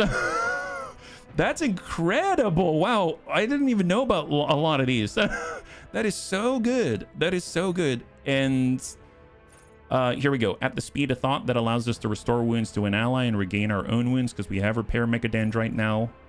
And then we will keep pushing intelligence because we get higher intelligence bonuses and more buffs. And then from here, that's Ferrum Sanctum, Transonic Cannon, Galvanic Reaction, Electroconvulsive Conduction. When a creature affected by electrified strikes ends its turn, each creature damaged by the effect triggers it again. I'm going to take that because we can buff Heinrichs as an example. I assume he's going to deal the shock damage, trigger electrified strike, and he'll get extra out of it. I mean, it's always nice to have. From there, we get to choose. I did not pick up Inspire yet, so let's do that. That was something they recommended a while ago. And now that we've maxed our intelligence, we're going to shift on over to ballistic skill. I believe I chose, although we can actually choose some base stats like agility and stuff like that. Currently, yeah, that's not going to help us more. Ballistic skill's at 5. Yeah, let's bring it up to 50, just make it more manageable. And then we got more points. Almost there, bunnies. Just 11 more ranks. 11 more ranks. Oh, look at this. And excess energy is improving. Now it's 8 stacks. That's crazy. I'm guessing this has to do with his, yep, his int bonus. Okay, fair enough. So we'll take excess energy for extra AP if he's able to build up all that stuff. As much as I want transcranial stimulation, I just don't know if I'm going to be willing to debuff myself to get all of the bonuses. So I think I'm going to go ahead and take Galvanic Reaction whenever an enemy attacks an ally affected by Galvanic Field. And then we've got Logic, tech use maxed out. We'll switch over to Logic now. And then we get to choose some more. I'm kind of looking at more of the buff focus stuff. Masterful Precision, Deadeye Shot, Pinpoint Accuracy, ignores 2 of the enemy's deflection. I mean, that's very helpful. If character armor pen is higher in enemy's armor, character critical hit chance is increased by 2 for every 5% difference between character's armor pen and the enemy's armor. Relentless, whenever the character is healed, they regain 15% more wounds. Oh, wow, so it's Repair Mechadendrite. He becomes... Oh, actually, what's interesting, whenever the character is healed, they regain 15% more wounds. I'm assuming that interacts with the passive. Do you know what I'm talking about here? We saw it a moment ago. Flesh wounds here. At the start of the character's turn, they restore 10% of their max wounds. If the character has less than 20% wounds left, they restore 20% of their max wounds. And then this, under Relentless, it actually says whenever the character is healed, they regain 15% more wounds. So I am curious how that's going to work. So that's going to be interesting if he does take some damage. We naturally grant 1 additional AP at 10th and 20th Exemplar rank. And now we get to choose our finals out this way. Hey, is Kojo Bear? High five. We're almost there. I guess if he's starting with Plasma, he probably will do that a lot. Let's give him the buff for the plasma, because a big alpha strike is always nice. Although I just don't know if he has access to heavy armor, because I may use this if that's the case. So let's just choose pinnacle weaponry, and then we'll come back to that. And then last but not least, we have logic and complete. Wow. Okay, so this should be very interesting. Very interesting.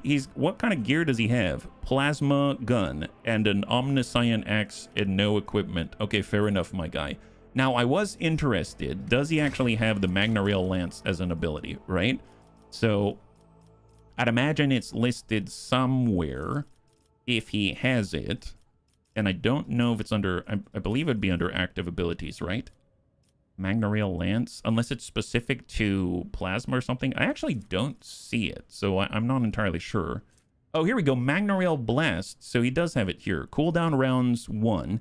Aegon will select the main target in 2 cells within a 4-cell radius. All creatures in those cells and in the cells between and the main target become additional targets.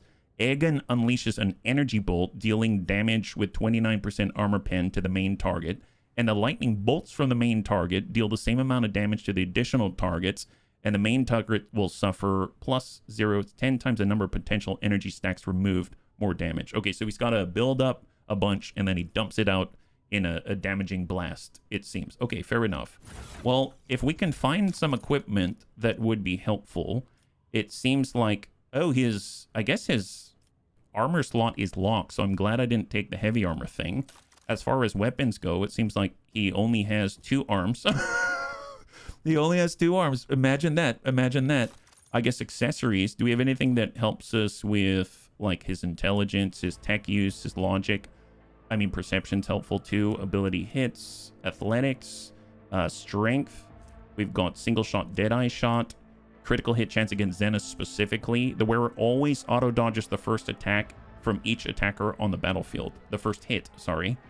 And then we've got Omnispecs, based off the intelligence bonus and amount of targeted enemies. The wearer targets 3 or more enemies with 1 attack. Those targets will suffer percentage armor until the end of... minus percentage armor until the end of combat. That sounds very strong, because, let's be real, he's got really, really high intelligence. So, plus 8, and then that's going to be times amount of targeted enemies armor reduction. That's crazy. Fine work gloves. Gains 25 demolition and 25 tech use. I mean, that's better than nothing right now. We gain 20 to all lore skills. Single attack on an opening deals additional damage. I mean, that's always helpful. Whereas break the ranks ability, don't have it. Highest initiative in combat. Oh, wow. Always has highest initiative in combat. That's always nice. But then I replace Omnispecs. We've got Abyssal Conduit. That's for Psyker Staffs. Bayonet Chain Knife. My god, there's so many. I forget how much there is. One thing I wish I could do is actually click on the slot itself, and then only those things would highlight. I forgot how much we picked up over time. Requires Conviction Iconoclast. He'll get more armor. Grants Fellowship bonus. That's melee focused, Deadeye focused, combat tactics. The wearer gains... If only one of the wearer's combat tactics area is active in combat, then the wearer gains 20 intelligence and fellowship. Unfortunately, combat tactics, I don't think he has, so I can't really utilize that too well. It doesn't inflict burning. Gauntlets grant wearer 50% chance to inflict bleeding. Blessing of the Warp Spider. Oh yeah, let's not let's not give him... Whenever he scores a critical hit, they gain 2 extra movement points. Lore, Zenus, Iconoclast... Additional resolve when they kill an enemy. I mean, that's always helpful, at least as a minimum. He can wear that before anything else. Lore bonuses, 20 bonus coercion, etc. Awareness grants wearer a 10 bonus to tech use and increased damage of plasma weapons by +3. It's not 25, but it also helps his plasma weapon. So I will definitely take that. That's awesome, because he's doing a lot of shooting, it seems. Item reduces wounds by 10%, yet increased critical hit chance by +9%. Oh, that's interesting, but I guess we are constantly healing, so that's a plus. And whenever the wearer hits an enemy with a Deadeye shot, reduce enemy deflection, attack of opportunity, agility resistance test, increase rate of fire of the wearer's weapon by 1. Each time an enemy is killed, perplexed is inflicted on all other enemies in a 2-cell radius. These are for our goggles. And we got Book of Minor Prayers. Cannot use Psychic or Navigator powers The wearer gains an 80% chance to ignore damage from psychic and navigator powers. I mean, that's nice. That's nice. Wearer gains an additional +1 AP for each consecutive turn the wearer has not moved. I mean, he's probably going to be relatively still. I know that we've got one more slot here that we can utilize. So if I had to choose anything, I mean, this one's pretty nice. Auto dodge first hit from each attacker on the battlefield. That's just a nice one to have, everything else considered, right? And then I suppose we just need some kind of an amulet and we'll be good to go. Is there one available to him? This is Invigorating Resolve. When the wearer and allies in a 2-cell radius gain momentum, they also gain an equal amount of temporary wounds. Oh, that's not bad. Dance Macabre. Non-extra turn for Psi rating. He doesn't have Psi. And that's Attack of Opportunities. I'm just going to take that one. The temporary wounds. There it is. And then as far as actual items go, I mean, I guess we can give him an advanced med kit. We can give him a modified crack grenade. And we can give him a battle stimulator kit. Restores 30 wounds, remove bleed, burn, and toxin. If character is combat medic or field medic, amount of restored wounds will be increased by bonus provided by the talents. I don't think this necessarily fits, but it's better than nothing, so I'm going to take it. And I'm going to give him a stun grenade as well. There we go. So let's just start with that as a start. I'm going to save in place because that was a lot. I'm going to save in place just like this. And let's keep moving. Let's keep moving. My God. So we'll see how Aegon plays, and let's make this happen. So just so I can kind of refresh my memory, we just installed our very first augment on a Heinrichs, and we have just first repaired this augmentation table, and now we are gonna, you know, move out into the world, see if we can't check out if there's more augments for us to find out at different vendors that are out in the world. I just need to, I believe there's a list on the void ship under, not void ship management. Hang on, let me go back to the table because I'm pretty sure there is something. If not, the high factotum might tell us. Janus, and Janus is usually standing right here. Janus Danrock. And what does he do? What was it like working? I would like to order the shipping and transportation of some goods. Yes. So now we can take a look at a bunch of merchants. Choose merchants to trade with. Okay. All right. So do they have augments? They do. Euphesi was right. They do sell augments. That's crazy. This is a musculoskeletal augment. They've got the sinistral insertion. That's the arm augment. They've got more musculoskeletal. I am curious, like, buy all available. Oh, that's right. You can just take them all. You don't actually... Wow, that's so crazy. That's crazy. You know what? Yeah, let's just revisit each, buy them all, and then we can actually... We should have options. Yeah, buy all available. I don't even know what I'm getting, but I'm very excited. There's so many things. Holy moly. God, this game has advanced so much since I last played. Oh, what's this? Some augments have galvanization abilities with powerful effects. Only one augment can be set for galvanization, making its ability available in combat. Augments cannot be set for galvanization while the character is in combat. This can only be used once per combat. Using galvanization abilities will grant powerful effects, but can also inflict negative effects on the user, making them suffer additional damage, reduce their characteristics, or otherwise penalize them. So, very much sounds like the augments themselves, yeah? We'll go to Riza, buy all available here. And then there's only one more merchant, the Imperial Navy, and that's not exactly for us. We apparently have stuff that's been unlocked that's probably not from this DLC, so I'll leave that one be. So what I will do, though, is head over to the right side, take a look at augmentation, because now we've got a lot more available. Premium implants. The Lord Captain has never had implants. What does that say? The Lord Captain has never had implants as high grade as the newly acquired ones at his disposal. To understand the intricacies of their installation, an expert must be consulted. Janitor Ferenz may know the requirements for fitting unique augmentations. He can be found in the Sector Bionica. Oh, I was just there. Whoops. I was just there. How do I don't actually know how I directly get to the Sector Bionica. I think I gotta... Here, one thing I can do... Sector Bionica von Valancius ship. Usually they'll tell me, right? There's contracts, there's the Corvinus Expanse map. It's been a long time. I don't remember how to travel around my own ship. Oh, here we go. Lord Captain's quarters. No, that's very specific. Here, let's head back this way because I think this may take us. This is kind of where we came from, and sometimes you have to be next to something in order to go there. To Sector Bionica. There we go. There we go. It's at the edge of the gangway. So we just left, we came right back, never left the Sector Bionica at all. Because we got a lot of new stuff I haven't even looked at yet, and we actually have options. Maybe we can improve Heinrich's arm when he hasn't even used good old Captain Hook yet, right? So we got to go over to Mr. Ferenz, and if I recall, he was right here. Janitor Ferenz. My warp sight reveals something. It reveals what, Cassia? Oh, she's detecting hidden goods. Interesting. Wow, good job, Cassia. What's in there? You have new stuff for cargo. Oh, okay, nice, thanks. Glad you just looted our own ship. Phenomenal. Thanks so much for pointing that out to me. I don't make mistakes. The tech priest stares at you with a single visor. Amidst the tangle of metal and wires, the Voxcaster replacing his mouth hisses. Scanning life form. Visit registered. Welcome to the Sector Bionica, Lord Captain. You will be received by Janitor Majoris Ferenz.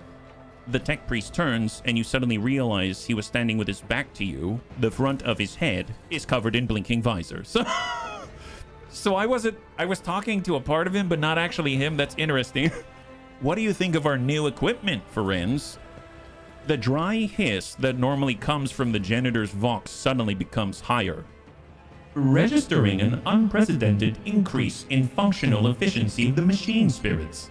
Rivers of sacred unguents wash over their iron flesh, and the mechanisms sing the praises of the Omnissiah.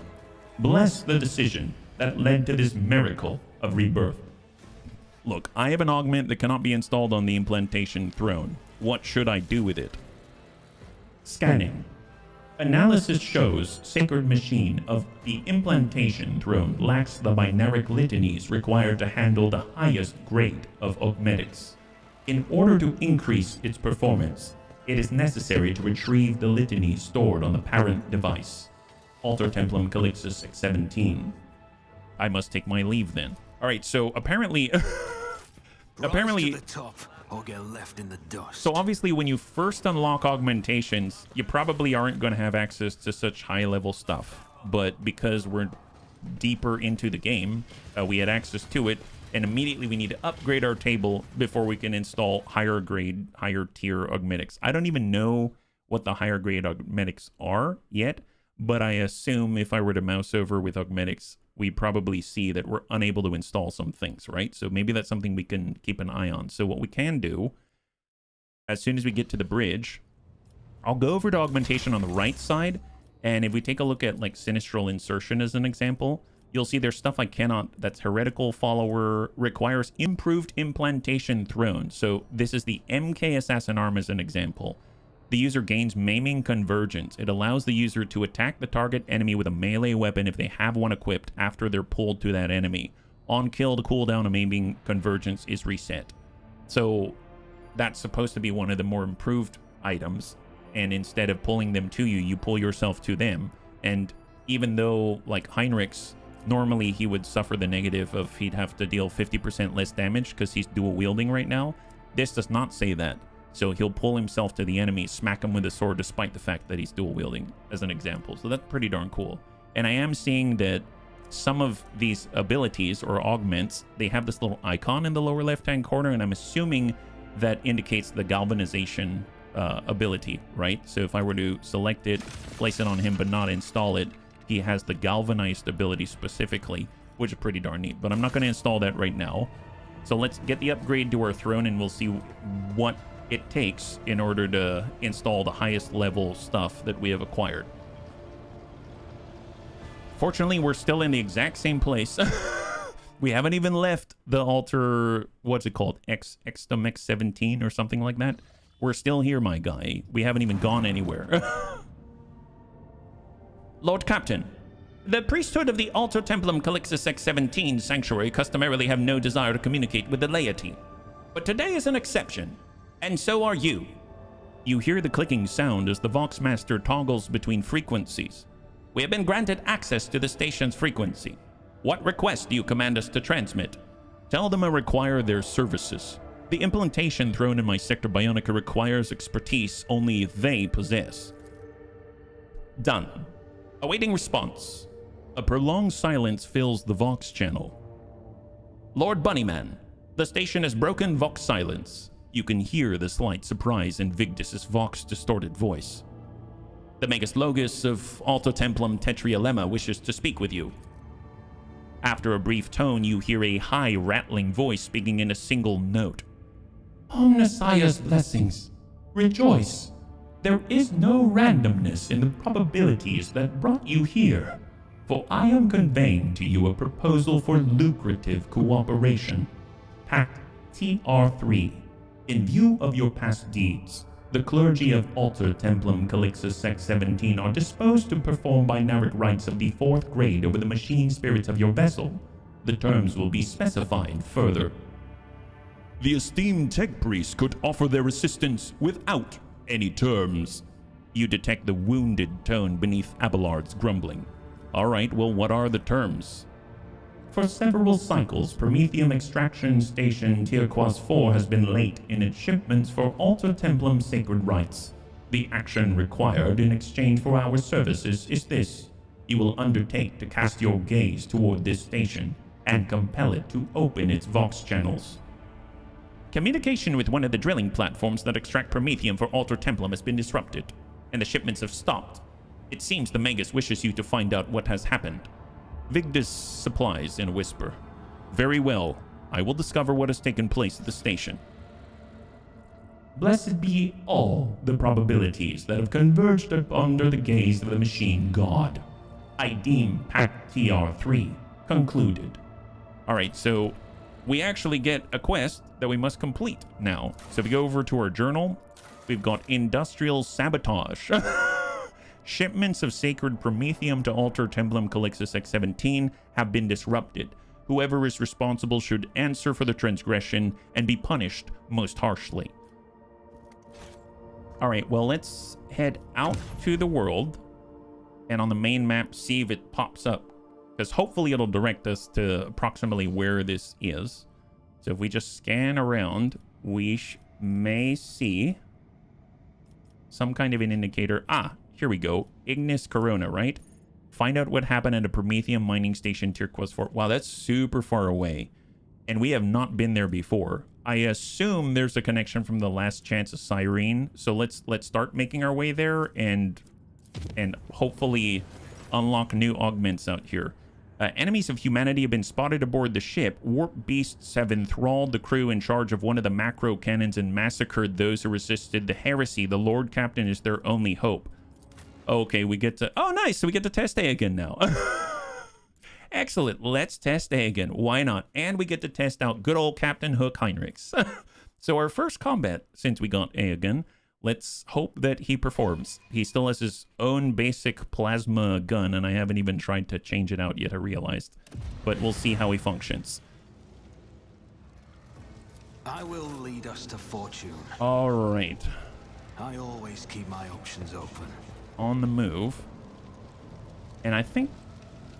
Yeah, I can select all, right? Yep, there we go. There we go. I never know who's going to be all over us. Help me, Lord Captain. Oh, heck no. What the... Why is there a... Why is that there? Okay, fair enough. Okay, hang on a second. Hang on a second. Let's get our officers maybe somewhere not in the front. I'm gonna have our Space Marine stand maybe over there. Let's get our Heinrichs. He's like, he doesn't like psychers, let's be real. All of HB lead from the back. What a guy. Heinrichs relocate, and then I'll get Cassia to pull back, and then we shall push up from here. I guess I'll lead with Ulfar.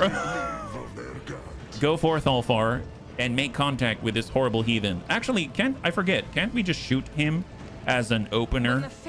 Isn't that allowed? Like, can I do a heavy bolter blast and just... Carry the Emperor's will. I really don't remember. Here, what if I do this? Did that take?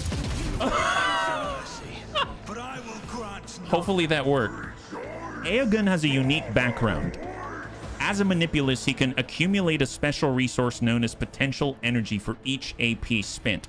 His mechadendrites channel this energy, empowering allies, punishing enemies through Aegon's special abilities and unique weapons. Aegon combines officer abilities with his own unique features and powers. Many of his abilities scale on his key characteristics, intelligence and fellowship, as well as the logic and tech use skills that are increased due to his background. Galvanic Field is one of Aegon's abilities that protects a selected ally from his attacks and allows that ally to be used as a ricochet point. Oh, that's how that works. Aegon's single target ranged attacks will ricochet from that ally to a random nearby enemy and gain increased critical hit chance. To use Galvanic Field, Aegon must have at least one stack of potential energy, which is then removed afterwards. Aegon's unique augmented weapon, the Magnarail Lance, allows him to perform the Magnarail Blast. Aegon selects the main target, several cells within range, and he strikes the main target with an energy bolt. And then additional energy bolts burst from that main target towards the selected cells, damaging all creatures in their path, which are considered additional targets. When used, Magnarail Blast removes all potential energy stacks from Aegon. Each removed stack increases additional damage dealt to the main target, and additional targets will suffer half the additional damage. So he's definitely is a Sith sorcerer, it sounds like. And we can speed things up. There's a lot of changes since I last played. So we get to start with Cassia thanks to her ability to go first. I mean, there's so many enemies on the right side here, but I think what I'm going to do, that's an explosive barrel. Let's not stand there. I know...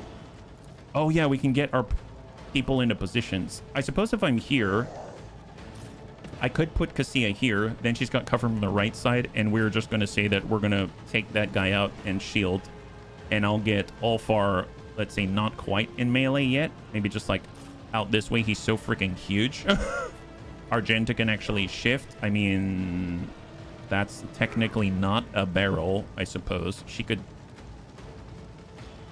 Well, she could stand here. Yeah, she can stand here, but so can HB. Let's get HB, and we'll pop him.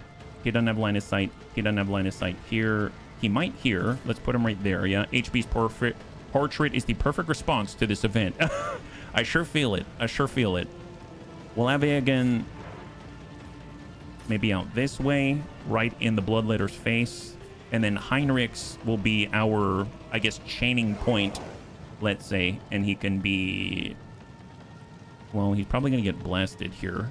I mean, I guess I'll have him on the side here, and then he'll be able to charge in. Argenta will just be right in this location right there. There we go. Let's go in and start. Cassia will absolutely destroy the group enemies. She would be very powerful indeed. She does have Lidless Stare. Creatures in a cone will get absolutely annihilated. After this, it's Heinrich's, right? It's Cassia, then Heinrich's. Okay. Well... There's Bring It Down, Voice a Command, an ally to fully push themselves, increasing characteristics by 17 for 1 round. Man, it's been a while. I don't remember if... I'm going to move Cassia here. The navigator is coming. I think she can view from up here, right? Looks like it's a little bit limited. And we've also got Waking Nightmare. Areas within the area suffer a penalty to willpower and toughness. Actually, if I start with this... What I can do, I remember, Point of Curiosity, it draws enemies to a point, right? So if I were to place this here, I can group them up. There's a guy here that I can't really interact with. So if I choose this point, let's say, then enemies in the AoE will group up a little bit and take damage. And then she can blast them like this. Isn't this a job for the... Nice. And then she can still do some more, right? Yep, she can. Yeah, voice command make Cassia take infinite turns. Notch a purpose, designate a square and draw enemies towards it. Oh, well, he's at least closer to that barrel now, right? That's excellent. Zone of Fear. We can... I forgot how strong she is. Oh my god, it's been so long.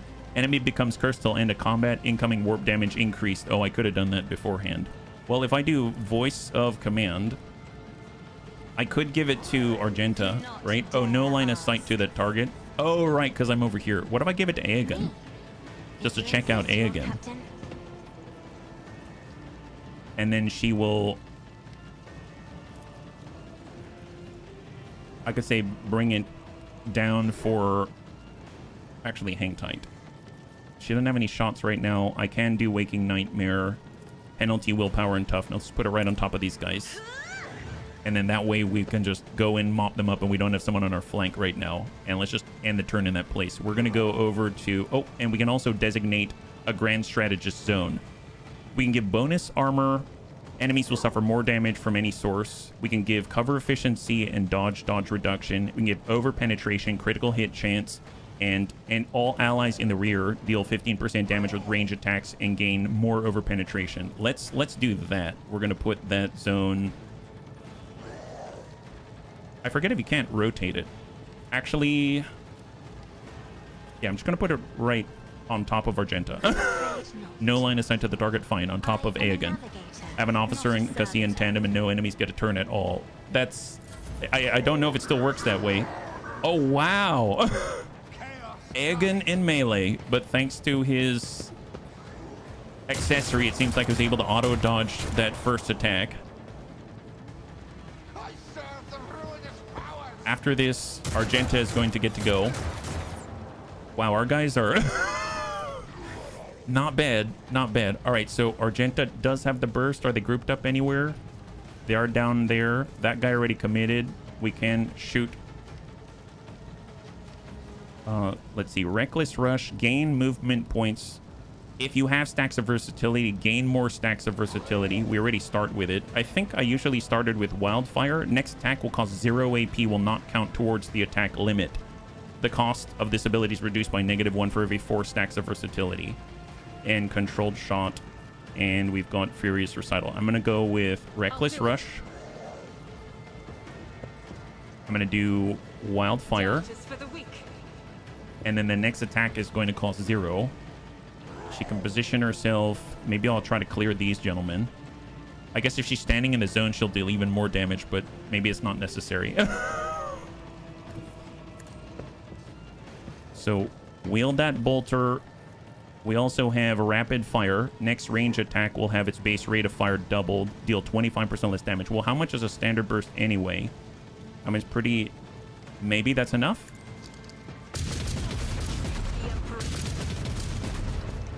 Okay, he's super far. He's super far. Here, eat that. Little tiny guys here. Little tiny guys. And then she can dash. As the Emperor commands, I act. And get behind cover. Rejoice in battle. And end the turn. Heinrich's... Well, he does have his new hook attack, right? Force couple to the enemy or force couple to the ally. So if I force couple to the enemy on the Bloodletter... Nice! Oh my god! That's not bad. So he is Captain Hook. He is Captain Hook. Amazeballs. Can I just shoot this? That's 55%, or I can blow up the barrel. Blow up the barrel first. There it is. And our flank has now been cleared. Wow, incredible. Good job, Heinrichs. Love to see it. I totally forgot about Sworn Enemy and all of that, too. You know what? Screw it. You can charge. There's so many things he can do. I don't remember. Until end of combat, target ally increases movement, points, agility, and AP by 1. I guess let's give it to good old Ragnar. Or Ulfar, sorry. Not Ragnar. And then we will also give him 26 strength and toughness. And let's let the enemy go. Alright, Bloodletter's trying to recover. Cultist the Coroner joining him on the stairs. And Ulfar's just waiting. Oh yeah, they're... The Daemon killing sword. The sword that kills daemons. You watch Perun play Rogue Trader. Voice command. Hireling winning entire engagement. Not any enemies have a single turn. See, we had it at one point, but I think the thing is, I don't really remember too much. So I kind of gave myself a little bit of a crash course, but it's still not enough until I practice some more on my own freaking characters, right? So HB, does he have any shots from this position? He can pop a guy. He can pop another. Let's drop the bloodletter. We got Air of Authority. Oh, Resolve. Gosh darn it, the Resolve. We've also got Bring It Down. Immediately grant an ally an extra turn with 2 AP, no MP. I still haven't given Aegon his turn yet. Let's give it to Aegon. So Aegon currently has 47 tactical advantage stacks. How many? The Magna Rail Blast is based off of potential energy stacks. Voice of Command, potential energy. He has 4 stacks right now. For every 1 AP spent, Aegon will gain +1 stack of potential energy. Okay, fair enough. Galvanic Field is the 1 time per use. Grants the effect of Galvanic Field to an ally within 10 cells. That ally becomes immune to Aegon's attacks, some types of which will always ricochet to random enemies. I don't know if it's going to matter, but I figure Ulfar's probably going to dash into someone's face. So I'm going to put that on him. So he is now going to be Aegon's like bouncing point. And there's Press the Advantage, Charge Distribution. Aegon grants electrified strikes to himself or an ally within 10 cells for 1 round, allowing the target to deal additional shock damage. So let's give that to Ulfar. So now that guy's charged. And we can inspire. Target gains +5% damage, 5% additional damage every 10 stacks of tactical advantage, and he's got 47. Or we can try the Magna Rail Blast while we have an opportunity. So let's go ahead and blast some guys. Oh, and then we can also do an AoE. Gosh darn it, I forgot. Okay. I may have to move around the corner, but I think I've already kind of locked myself in place. So maybe in this stead, I'll just shoot a guy. Wow. Because that's just his Bring It Down, which is kind of interesting. And end the turn, because we only had 2 MP, and it goes back to HP. Who's coming up next is Ulfar. I want to see that in action. So it's Ulfar's turn. He's got charge distribution right now. Enemies are downrange here. Bloodthirsty Marksman. So let's go ahead and move closer. Right there with Ulfar. He's now a charge point, and he has electrified attacks. So if we do a strike...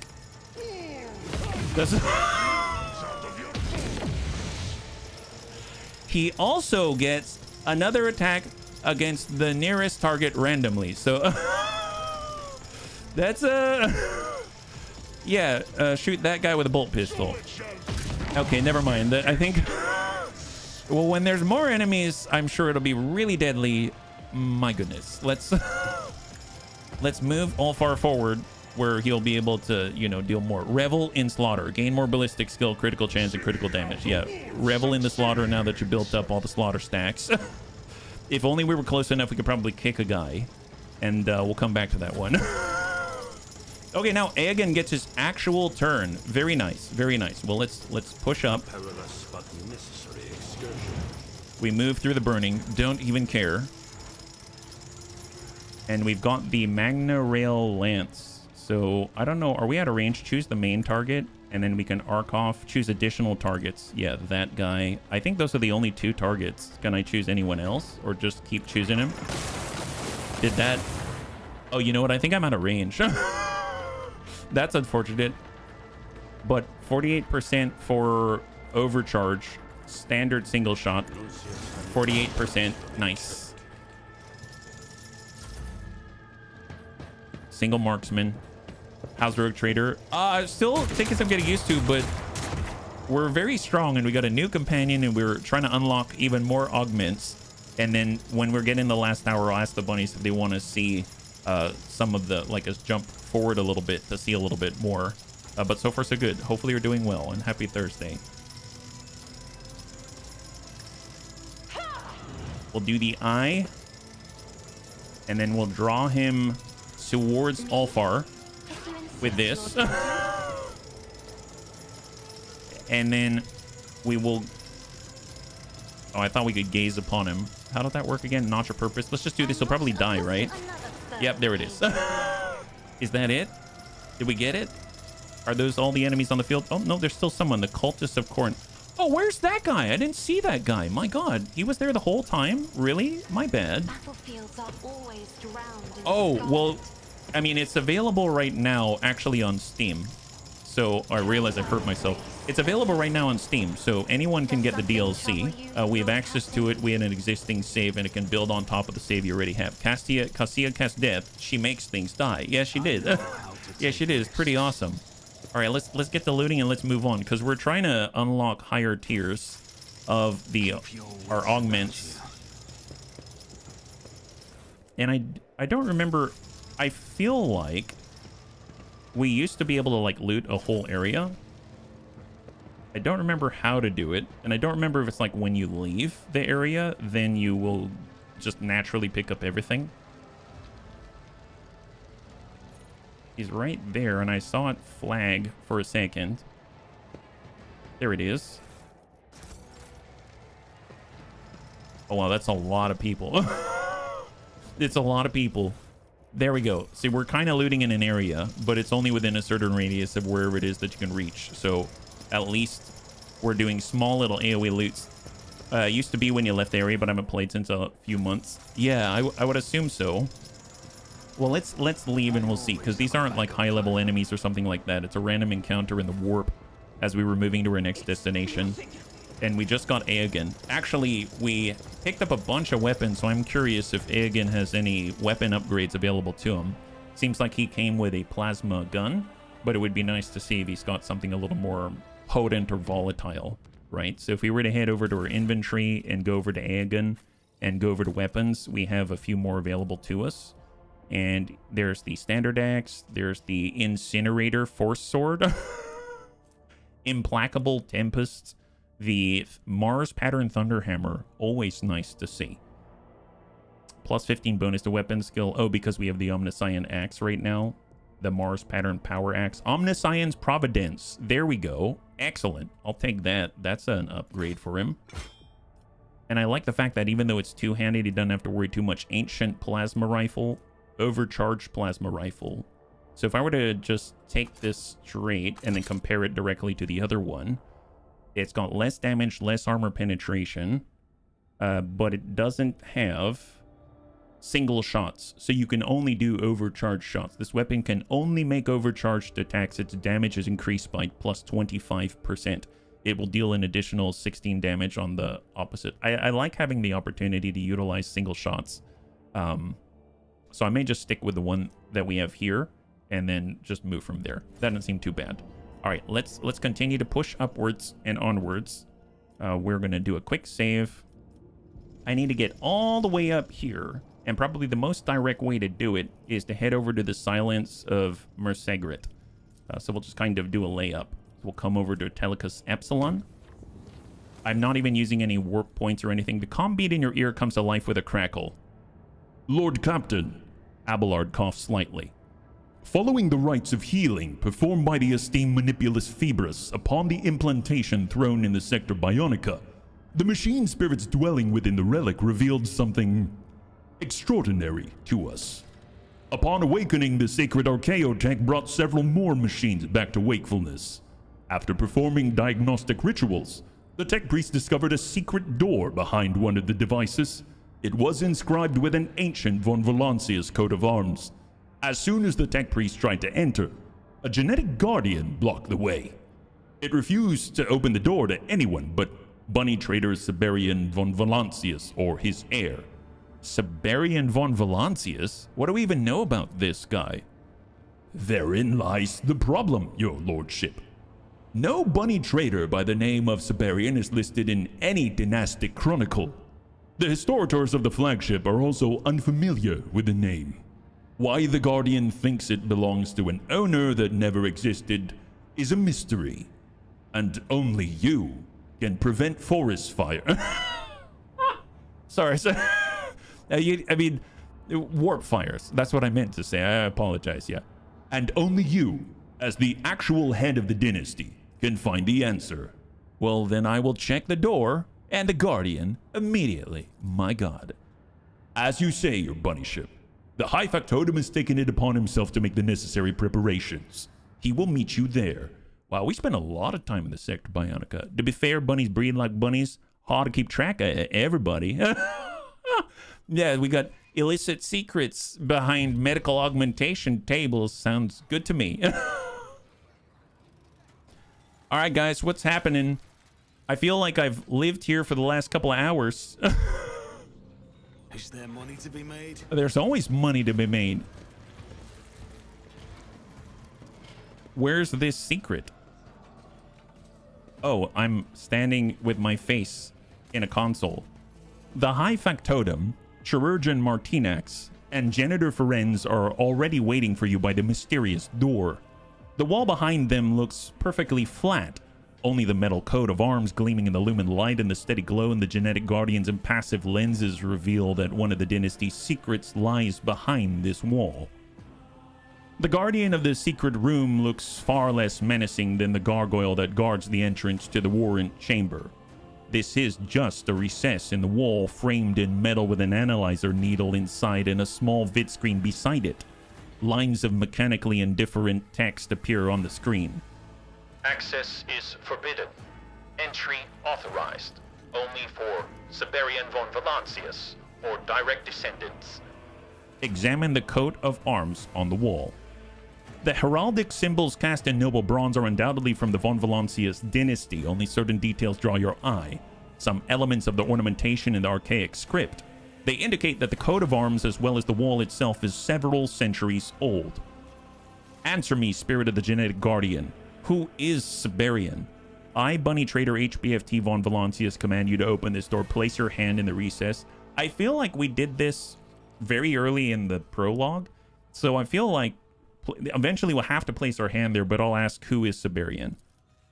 The Guardian's vid screen flickers slightly. Error. The request is invalid. Entry is authorized.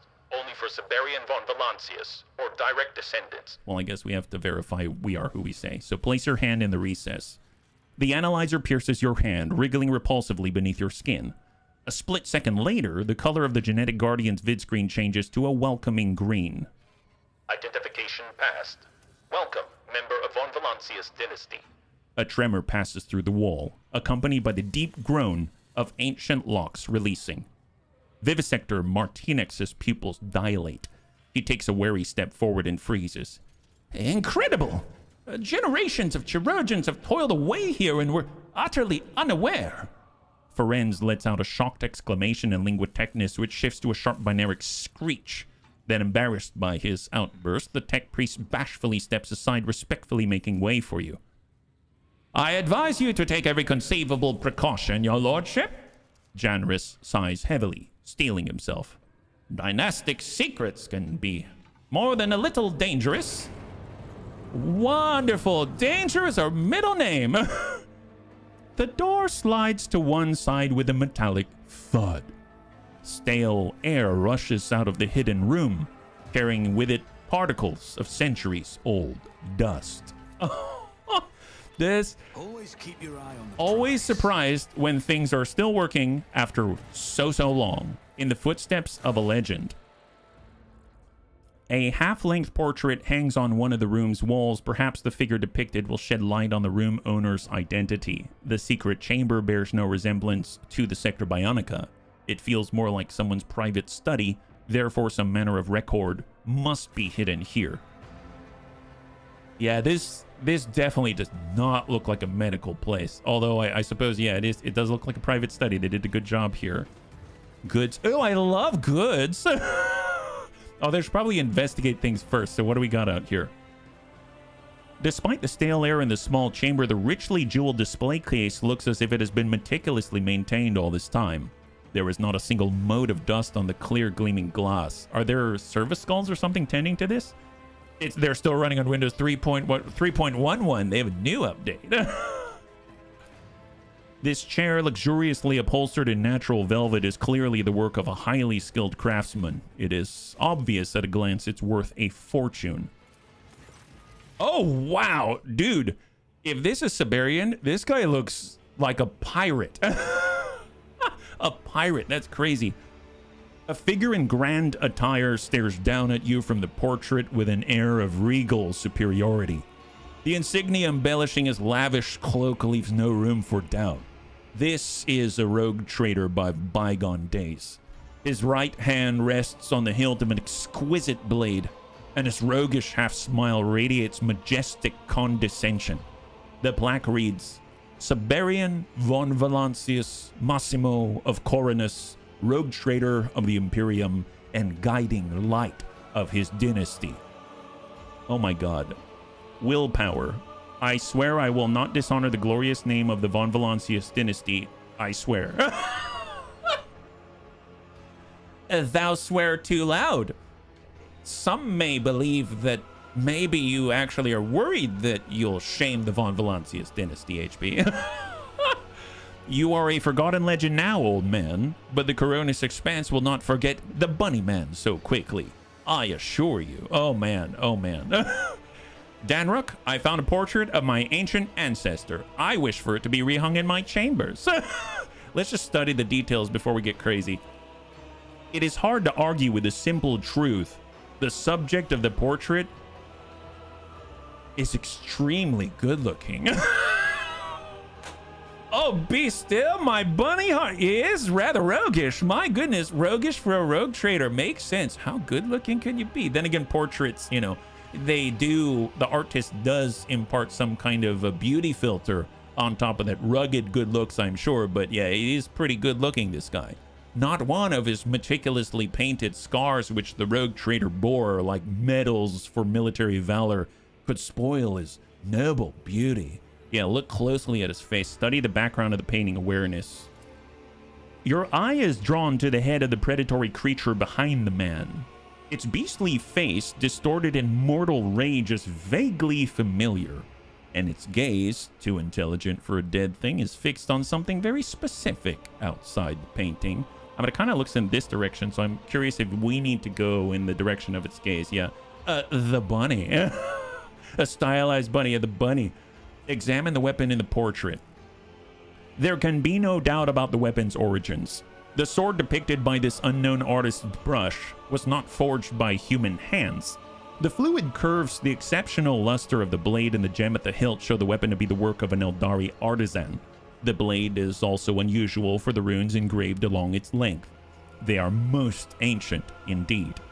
The inscription is in the Eldari language, recounting the legend of an unholy god of war revered by the Xenos. Like Cain? Like Kalamensha Cain? Argenta shakes her head in disapproval. Memory is the force that drives humanity and inspires us to deeds worthy of our ancestors. Details are eroded by time, leaving only the essences crystallized within relics and images. We should preserve only that which fortifies us upon his path. The rest must be consigned to oblivion. Unfortunately, this portion of your legacy belongs to the latter. Oh yeah, she doesn't approve. Look closely at the face. Chiseled features, dark brows, and a gaze full of inner strength. Blue steel. You also notice the finely worked furrows of stubbornness on his forehead and at the corners of his mouth. The artist strove to capture the complex character of a strong-willed man and seems to have done a superlative job. Cassia studies the canvas thoughtfully, barely touching the scroll work of the heavy frame with her slender fingers. The work of a skilled and undoubtedly talented painter, Lord Captain. The execution is so exquisite that glimpses of the models and emotions flicker before my gaze, as if the master has captured not only the man's likeness upon the canvas, but his very soul. You cut a fine figure. Wait, am I talking to the painting? I'm still hung up on his looks. Man, you could be a male model, my guy. Look at your chiseled features. Look at all of the cool gear that you got. You got incredible drip and aura. You're aura farming despite the fact that you're not even here. You got a fine figure, my man. If only I could be at least 25% as handsome as you. Argenta always committing our family to history. Hey, painting, you cut an awfully fine figure. Do I think it's gonna like respond to my voice or something? The portrait remains silent. Perhaps because, despite the vividness of the person depicted, it is only an object that has been hanging on the wall for centuries. Yeah, well, I could have told myself that, but I guess you just gotta try sometimes, so glad I did. Well, we've got some choices. I can talk to it some more and use my willpower. I guess, sure, I'll try it. I will not dishonor the glorious name of the von Valancius dynasty, I swear it. You know you speak the truth. You begin to think the man in the portrait is looking back at you with faith in his eyes, and then burn the portrait. Let's hang it up in my chambers. The obsequious reply comes almost instantly. I will arrange everything at once, Lord Captain. And let's step away. Okay, so we're taking the portrait with us. I know that Argenta is not going to approve. We continue to look around to see what... A tattered diary. Nice. Tattered... Ooh, and secret goods. What is this? You have acquired another augment. This user's attacks with a weapon in their hand inflicts +7 levels of toxins and the toxic saturation effect. The ballistic skills reduced by 10. Really? What is the... Okay, take it, collect it. I am curious, as far as the augments go, it's this one, right? No, Ogren Grip, date from newest to oldest, and sort. Chemist Combat Infuser, here we go. So if I right-click and info, toxic saturation. When this creature dies, it explodes, dealing target's level of toxin divided by 2 toxic damage with 30% armor pen to every creature in 3 tiles. Holy moly, that's scary. Yeah, our augments new. Yeah, they're part of the new DLC. We've collected a lot of augments, and actually what we're doing right now is moving forward and trying to unlock the augmentation table so we can do the highest level augmentics that we're able to acquire. So we've got a bunch of augmentics we haven't even been able to install yet, and we're trying to get access to it. That's what's going on at the moment. Yeah, you put in cargo by mistake. Oh, did I? Thank you very much. I think cargo's... No, that's for ships. Where's the cargo again? Cargo management. Here we go. I didn't realize. And I can go to all, and I can actually go to the augmentics right here, right?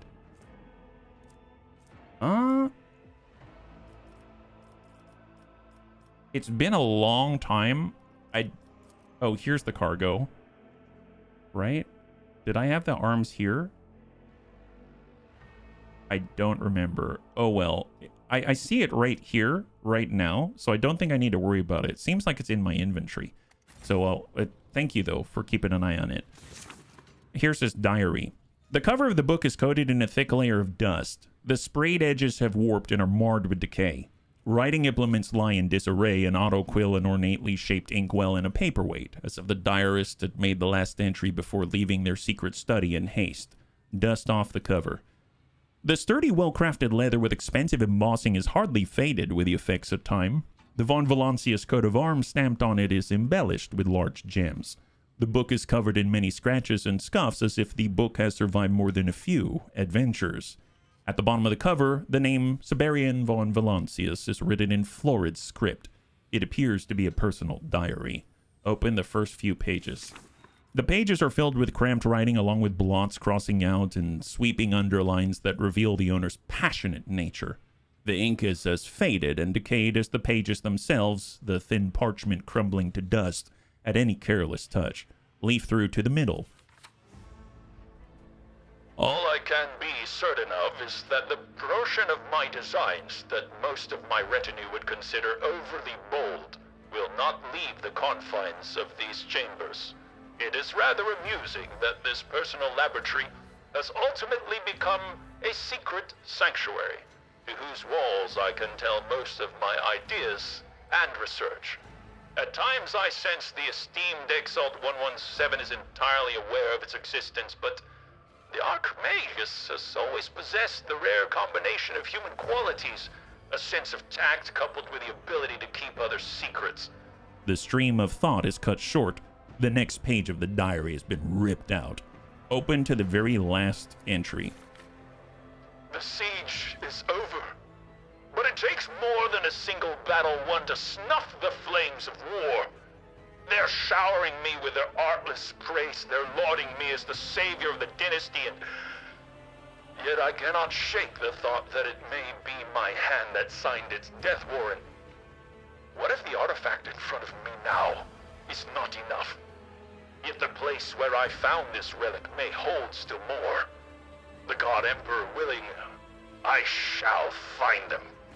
No one must know about the cluster I discovered. No one must interfere in my research. I will order a brochure not to record the warp routes in the archives of his esteemed house. And should I fail, then perhaps my descendants might finish what I started. The dynasty's private cogitator on Dargonus seems ancient and loyal enough for me to entrust it with the coordinates. The access identifier is Laria. This will open the secret areas of the machine spirit's memory. I hope I will be the one who reads this journal upon my return. And I hope I will destroy this evidence of my inexcusable faintness of heart. The remaining pages of the diary are utterly untouched. Perhaps the cogitator in the Palace of Dargonus, mentioned in the very last entry, can tell you more about this mysterious Siberian von Valancius and his life's journey. Oh my god, that sounds scary. What did he come up against? Apparently it was enough to end us all. What's kind of strange is that we've been to that cogitator before, haven't we? It's like in our own personal bedroom or something like that. There's a big old computer, if I recall. Are we just telling him to move the painting? Janus wipes the sweat from his brow and then sets to drying his fleshy hand with a silk handkerchief. Your lordship, has your search been successful? Have you learned anything about the fate of the mysterious Siberian? I found a portrait of a nobleman holding an unusual sword on one of the walls.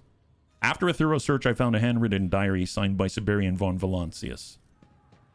That is something. One can learn a great deal about an individual from their personal writings. That is, of course, assuming he was sufficiently truthful in his account. What did the diary entries tell you, Lord Captain? The secret chamber was a sanctuary and laboratory. I believe Siberian was overly interested in radical ideas. The final entry tells of a siege of Dargonus, but such a historical event is not in the chronicles. I found reference to a certain cogitator in the Palace of Dargonus, as well as a data key that grants access to its archives. Wonderful! You should definitely go to Dargonus and convey the code to the cogitator's machine spirit. Then nothing more has survived in the records. Thank you for your information, your lordship. I found a portrait of a nobleman holding an unusual sword on one of the walls. What gave you the notion the blade depicted was more than a ceremonial weapon, your lordship? It's an Eldari blade, and an ancient one at that. A Zenith relic without a doubt. The high factotum pales slightly and looks away. I see. This is a strong indicator the blade's wielder was a most distinguished individual. Even among rogue traders, not everyone can afford to possess such an item. It must be a genuine portrait of Siberian. HBFT has gained the ability to transcend the potential. What? Once per battle, the bunny trader may choose an ally. The target ally may immediately use their heroic act without spending momentum. Not applicable to allies whose heroic act is on cooldown. Iconoclast plus 10. Nice! And enough about... Oh, and also that fellow in the portrait, he's super handsome and sumptuously dressed. He had so much drip, you have no idea how jealous I am. I see. Blue steel. Alas, this sheds no light on who he really was, although an elegant appearance is indeed a hallmark of the nobility, and you're no small proof of that. Why, be still my heart, high factotum. There's a reason why you're the high factotum, not a low one. My goodness. Enough about the blade. Very well. What else have you managed to uncover? That's everything I managed to discover. Your thoughts? Your lordship, I imagine Siberian was a man of remarkable talents and extraordinary destiny. I regret I was fated never to see him in the flesh. The life form genitor Varenz is extremely disturbed by the discovered addition to the genealogical tree of the von Valancius dynasty. I request permission to make the appropriate changes to the Sector Bionica archives. It seems Siberian von Valancius was indeed the one erased from the official chronicles. I wonder what deed prompted such a step. I do hope that when the machine spirit of the ancient cogitator on Dargonus sheds light on this mystery, we will not have to consign what we learned to oblivion as well, Lord Bunnyman. Okay, holy crap. So, it's kind of vaguely familiar, the idea that we didn't have a complete historical recount of the von Valancius dynasty, but I guess that confirms it, and that in this case it seems like there was a hidden rogue trader of past times, and he was up against the wall against something quite insurmountable, and he was trying to hide it and hoping that he would survive to be able to finish the job of whatever it is that he was trying to do. So sounds like we've got two things going on. We're trying to unlock the table to a higher tier, and we're also trying to unlock a secret. Now, there is a new area available. This is the Infinite Museion. My assumption is this is going to lead us down the lane in order to meet Trazyn and the Necron and find his museum. His personal museum of fancy stuff and preservation of history. And we will continue to push. So here we go. Mundus Valancius. This is where Dargonis is. So off we go. And it's on the way to the next as well. So we will visit here because we're going to waylay our trip and go to the Cogitator and hopefully access its secrets. Dargonis. Here we go. We've already cleared this area of combative threats on the field, so I guess don't have to worry too much. Janrus seems a bit suspect. He was awfully interested. He was awfully interested. We can go to the Von Valancius Palace or the Throne Room. I believe, where did it say we needed to go? If you go Journal, Footsteps of a Legend, go to the Throne Room. In the secret chamber of the Sector Bionica, you found records of Siberian, who perished in the Coronis Expanse alongside a potent artifact. These records revealed the access code Laria to a classified section of the Cogitator on Dargonis. We need to go to the Throne Room. So we're going to go Dargonis and Throne Room. I'll just take the same team. That seems fine. I kind of miss having Abelard with us, though, because I liked having Abelard introduce us to people. Excuse me, Abelard, could you please talk on the Bunnyman's behalf?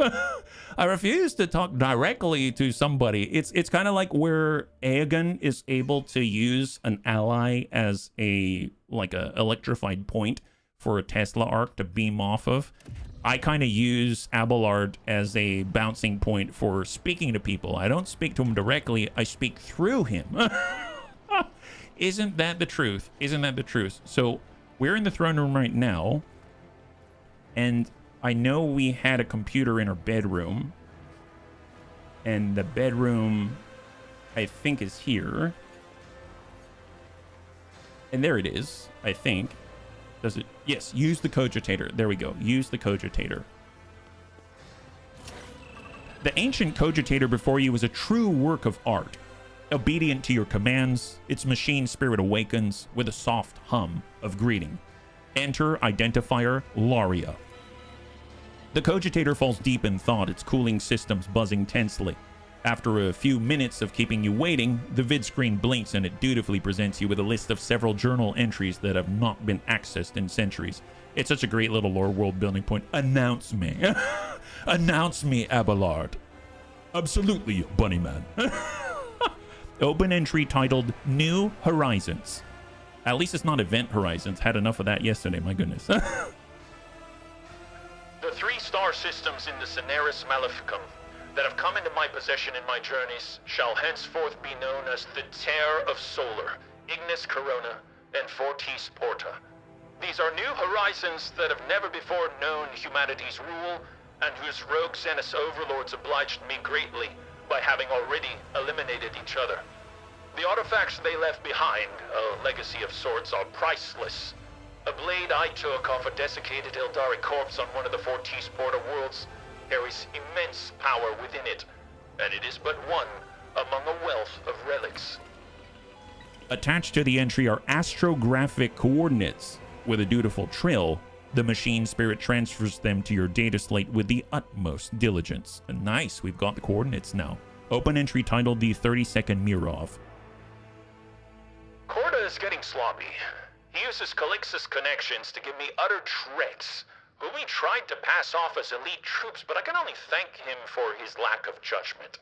Those with nothing to lose make the most loyal servants, once they feel but a modicum of their master's good graces. Lowly scum no more. They will be the sword and shield of House Von Valancius in faithful service to me and my descendants. Open entry titled The Crimson Dance of King. Oh no, what? Okay, so now they did mention an Eldari god of war. The power contained within this blade is a most mysterious one. Even Exalt 117's keen mind does failed to comprehend it fully. Nor have several Ildari Zenas captured on my orders been able to tell me anything illuminating, save for the weapon's name, the Crimson Dance of Cain. I know Cain to be an all-obliterating embodiment of war itself in their abominable belief system. It is a fitting name for it. Finish working with the archive. I'm curious if we get that sword. That does not sound good. Request archive. The volume of data stored in the cogitator's bowels is enormous. Its comprehensive analyses would take months of dedicated logis and historiator labor. The ancient device's machine spirit turns out to be unusually accommodating and informs you it will readily open any section of the archive if you present the correct identifier of what you are searching for, which we did with Laria. So now we've got a destination, we've got coordinates, we know exactly where we need to go. Yeah, Cain destruction is bad, but dance good probably balances out. It's a dance of destruction, so it must at least be neutral. Neutral, not as bad as it would be if it were just, you know, war of destruction or something along those lines. All right, so I think when they said Fortis Porta, I believe where we needed to go in the first place was in the general vicinity, so it's kind of all leading in the same direction, which is awesome. So very, very nice for us. So now that we got the destination, let's head on out. Not Lord's Captain's quarters. We need to travel to the new coordinates. I'm assuming it's going to appear on the map. I assume it's going to illuminate and we'll have a connection to it, right? So Dargonis, we need to go out to the main map. And previously we were heading northwest. It'd be really handy. What is that sound? Oh, here we go. Ignis Corona and Terror of Solar. So if I want to go, probably need to go to the Atlas Reach, and at least I'll be close enough. From this location, I can come around, head up to Mortus, or I'd have to jump all the way down. I could jump here and then make a single jump to Last Chance of Cyrene, and at least I'll be in the vicinity. So let's kind of do it like a backtrack, and then we'll jump up from there. So I need to come down this way to Silence of Mercegreet. Yeah. Rogue Trader. It's really cool. It's really cool. Lord Captain, urgent Vox transmission from the Sector Bionica. Hail, Rogue Trader. Aegon's sonorous voice fills the channel. As you know, there are no unsolvable dilemmas, only poorly formulated questions. You strike me as someone who knows how to ask the right questions. And so I would like to invite you to participate in my scientific research. Will you honor me with your presence in the Sector Bionica? Gosh darn it. I really want to see. Let's see. I have an hour and a half. You know what? Sure, I'll stop by.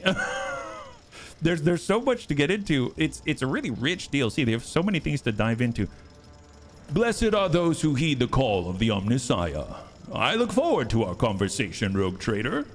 Okay, well, we're heading right to the Sector Bionica. Oh, once again, what's the sound? I'm assuming that it's... I don't know.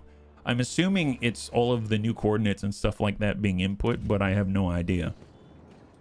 What do you want to talk about, Aegon? On the operating table, several bodies are just laid out, their mutilations exposed to the chill air. Their chests and abdominal cavities yawn wide, excavated of their augmented organs, which now nestle in flasks still connected to the bodies by tubes and cables. Judging by the rhythmic contractions, the organs are still functioning. Aegon hovers beside the tables, assiduously taking measurements and jabbing mechadendrites into the extracted organs or inside of the bodies. Nuncius keeps stoic vigil nearby, an impassive observer of this grotesque spectacle. Wait, why am I here? Yeah, I have a feeling it's something more sinister than that. No kidding. Take a closer look at the bodies. Sure. 3 men of differing ages lie before you. Young, middle-aged, and old. If you look closely, you can see they still have a semblance of life about them. Each one has had the top of his skull delicately removed, electrodes now attached to the blush-hued brain tissue latticed with blood vessels. Below the neck is one continuous gaping wound. The edges spread, held in place by a complex system of clamps. Examine the young man. Young man, Da da da da da da. Old man. The man. Because we are a gunfabris. I couldn't get it out of my head when they said examine the young man. The pathologically emaciated build and spindly, almost transparent limbs indicate that this is a Voidborn. A glance into the open ribcage reveals signs of damage. The sac around the heart is torn and the vessels have been reinforced with metal staples. The poor youth's heart is half augment. Both ventricles have been replaced by pumps, which are connected to opaque tubes that run to the Medicaid device's reservoir. The young man's neck is tattooed with his Bay code and job title. It seems that he is a common worker from the lower decks. Examine the man. Setting the mood, that's right. With his well-developed musculature and strong bones, this man presents a stark contrast to the others. His left arm is missing, along with part of his shoulder. Shreds of major vessels protrude from the neatly trimmed stump. They have been closed off with bizarre-looking end caps that are wired to a metal arm lying nearby. The Enforcer's emblem is tattooed on the man's neck, topped with the Von Valancius coat of arms. Examine the old man. The old man's eyelids are closed and his face is serene. He may appear to be sleeping peacefully were it not for the deathly pallor of his face and his monstrously mangled neck. He had been fitted with a voice implant at some point previously, but it had recently been wrenched from the unfortunate man's body. Every so often, the metal hose now serving as his trachea emits a reedy whistling sound. He is clutching something tightly in his right hand. It is an ornate set of prayer beads, the kind used by ordained servants of the ecclesiarchy. Aegon, what manner of experiment do you plan to conduct on these men? It's fun to stay in the Warhammer 40K. It's fun to... I hear you. I'll try to get through this. The Manipulus's massive bulk spins around to face you, his eyes dancing with excitement. Rogue Trader, your arrival has triggered a cascade of impulses in the prefrontal cortex of my brain. Delight. That's the word I was searching for. Cast off your worries. The subjects of the experiment have been preserved through a combination of alchemical compounds, local transactions of the motive force, and moderately invasive augmentation procedures. In other words, all three are very much alive. Throughout this speech, Aegon's mechadendrites continue their manipulation of the bodies. The crux. All three organisms were found in critical condition. I asked myself, is their usefulness and productive capacity truly at an end? Nonsense! To move from a state of being to a state of non-being entails no benefit or meaning. I personally ensured that their vital functions were preserved. Our goal could not be simpler.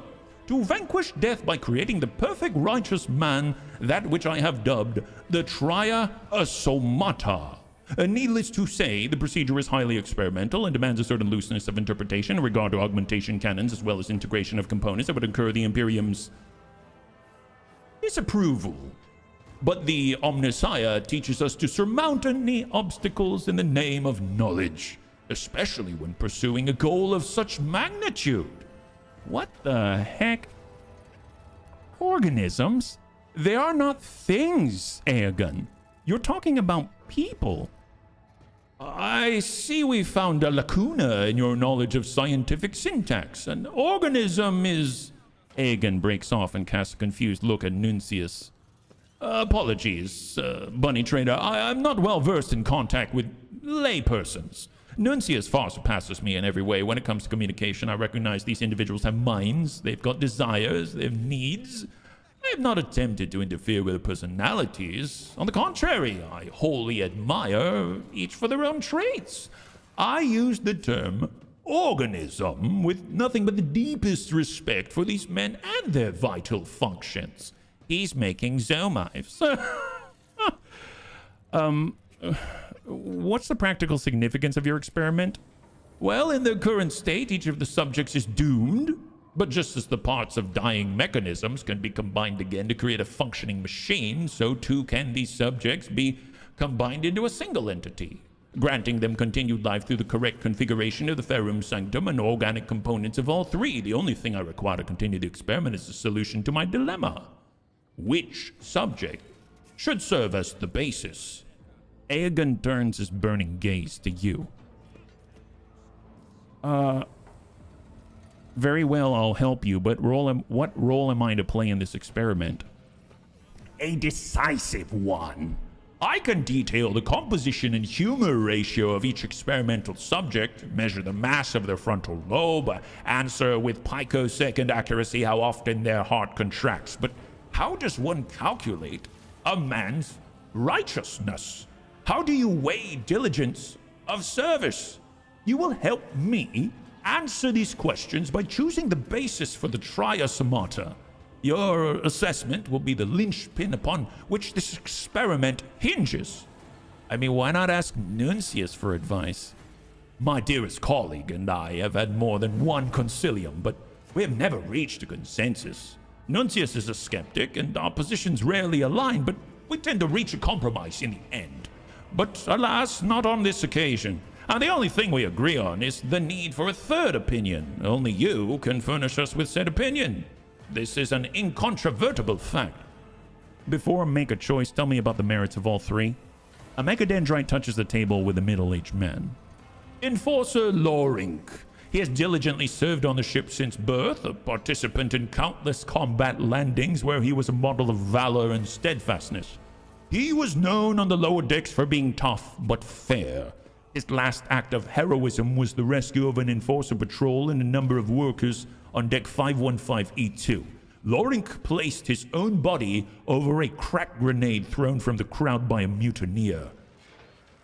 And next is the old man.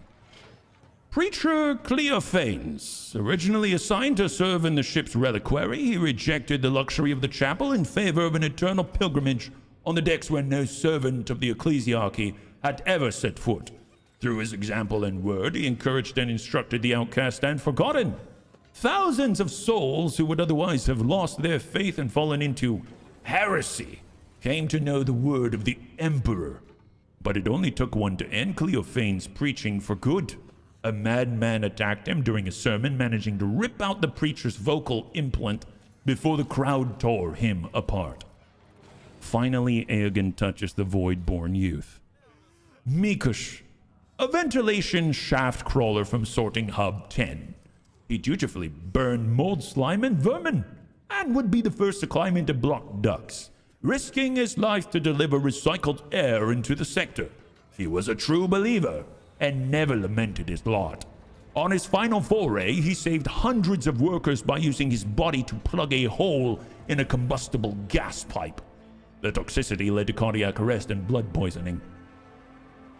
What is that?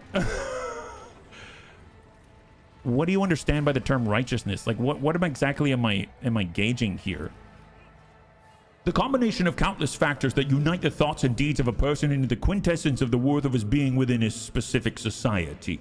I am at a loss to provide a less broad definition, but no matter. Much more important is how you define righteousness.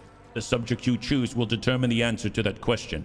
I mean, if we take a look at the Enforcer, he threw himself on a freaking anti-armor grenade in order to protect people. If we take a look at the young, crawler, he basically, Dutch boy in the dike, threw his body on a gas pipe to save people.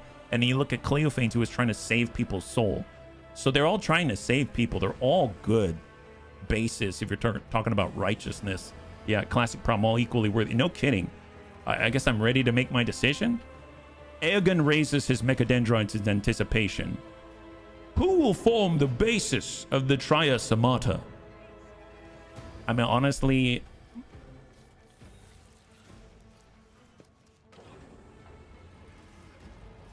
I guess I don't know what happens to them afterwards. Like, do they continue? Are they healed and then they go back to where they came from? Will we just make some new triasomata? They're an enforcer and they go back to a world of violence where they may die immediately and then we lose their contribution again?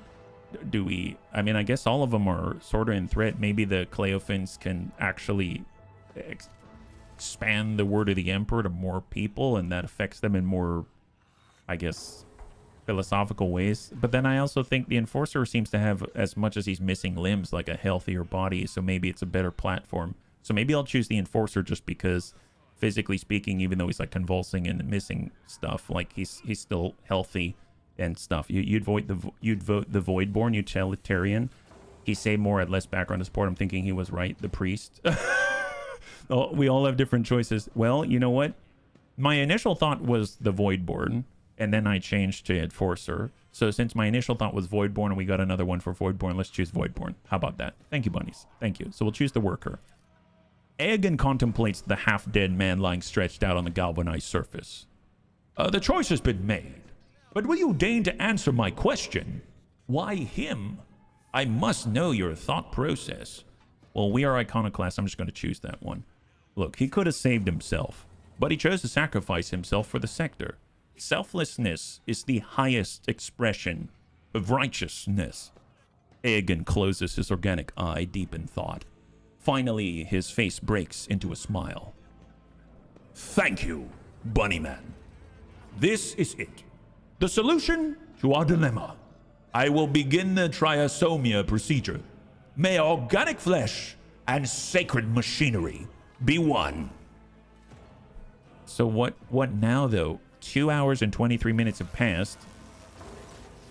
With a barely audible crunch, Aegon's injector megadendrite pierces the brain tissue. The man's face contorts in anguish. His back arches in a fit of spasm. His brows furrowing. The janitor delivers a powerful pulse of the motive force, and the unfortunate man drops limply back down on the table. The tech priest manipulators dart between the three bodies, separating organ, augmetic, and limbs and transplanting them into the new host. Discharges of energy coruscate around Aegon's. Does anyone think this reminds them a lot of Frankenstein? Curiosity prompted by how you say Aegon. Would you say the name Eowyn? Absolutely, you could. Yeah, absolutely. I don't see any reason. I just fell upon the pronunciation and chose it. That's often what I do with reading that I've never seen before. I'll just choose something and then stick with it if I can remember. So yeah, no, Eowyn I like because it reminds me of the shield maiden Eowyn from Lord of the Rings. So I'm down with that too, but I'll stick with what I got. Discharges of energy coruscate around Aegon's hulking figure, growing brighter and brighter until the final flash leaves you temporarily blinded. When your vision returns, you see the manipulus carefully releasing the subject's limbs from the restraints. The process is complete. Okay, what now? RoboCop 4K, yeah. He does not look happy.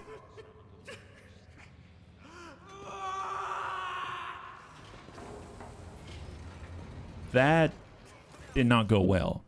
The creature, which a second ago resembled a humanoid lump of bloody meat studded with metal, suddenly leaps up with unexpected vigor, tossing Aegon backward and letting out an unintelligible howl of suffering. Before anyone can react, the amalgam man barrels towards the entrance of the Sector Bionica, filling the deserted corridors with his plaintive moans. He's off to save people. Have faith. Aegon stares after him in amazement. Impossible. The calculations were perfectly calibrated. All factors taken into consideration. Was the specimen defective? I must find the triasomata immediately and determine what went wrong. Your comm bead crackles to life, carrying the Voxmaster's anxious voice. Lord Captain, an urgent report from Mistress Sauerbach. A strange creature resembling a malfunctioning servitor is heading toward the lower decks, shouting pleas that make reference to you and Genitor Phoebus.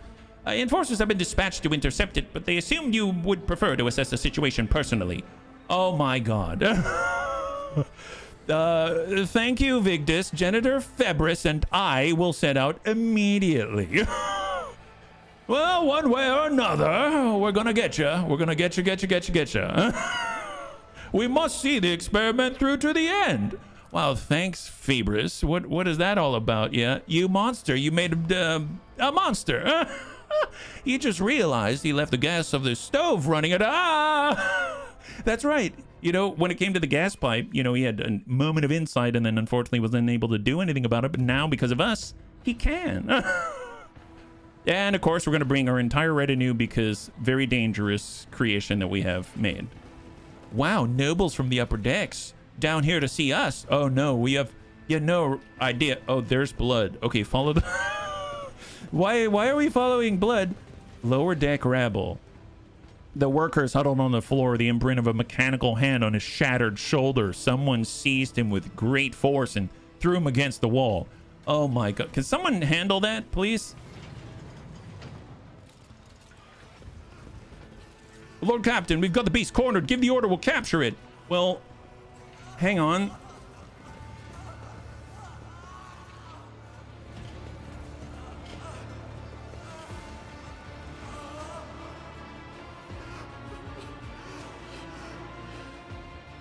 That's so sad. He's trying to pray to the Emperor, it looks like, the sign of the double-headed Aquila.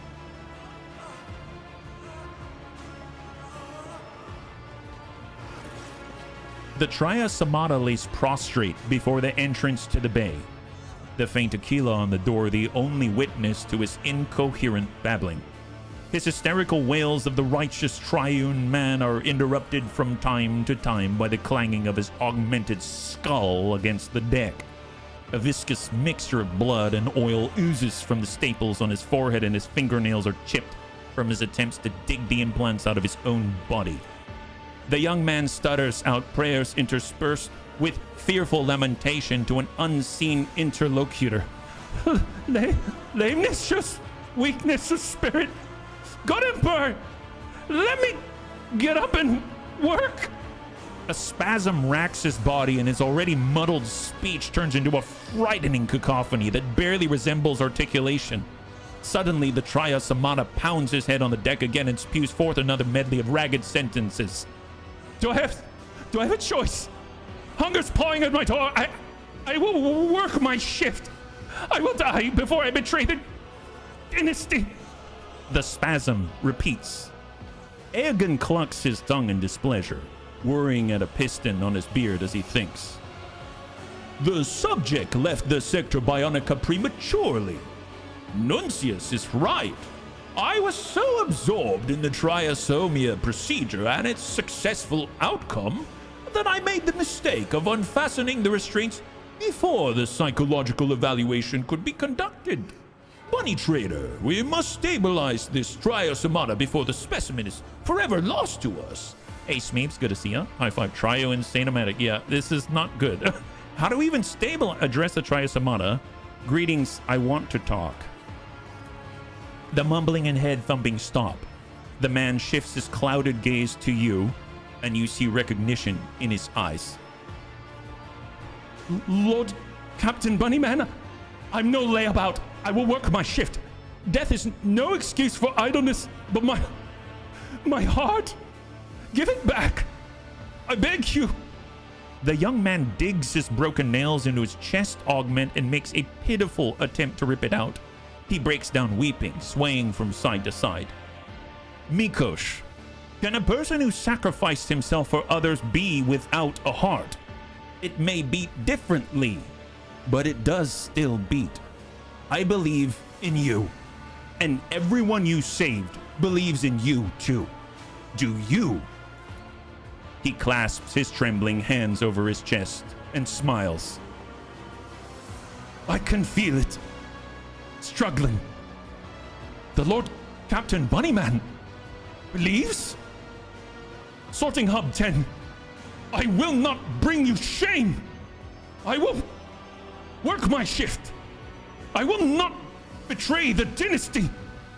The triosomata stops. The poor man's shoulders slowly slump and the convulsions steadily subside. His lucidity does not last long.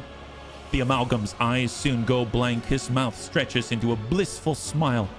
Rocking peacefully, drooling, he murmurs broken snippets from his former life and prayers to the Emperor. Absurd! Unacceptable! Aegon scans the triosomata, furiously pounding the keys of the microcogitator mounted upon his torso. You have succeeded in pacifying him, but the triosomata is rejecting the attempts of the implant's machine spirits to contain the cognitive entropy. Total personality degradation is inevitable. I must reassemble him.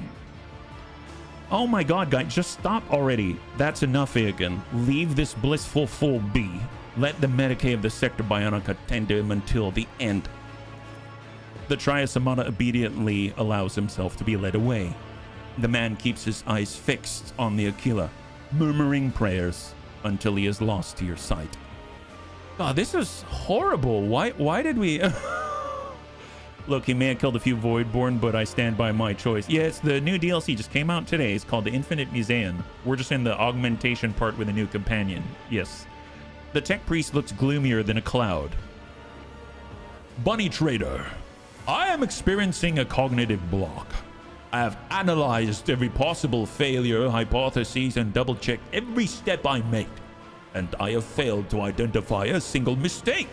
The organic parts and the ferrum sanctum joined together perfectly. The brain was perfectly preserved. These complications should never have occurred, and yet the outcome cannot be denied. My calculations are perfectly correct. That is an incontrovertible fact. So, was the flaw in the conditions or in the subjects themselves? People are not machines.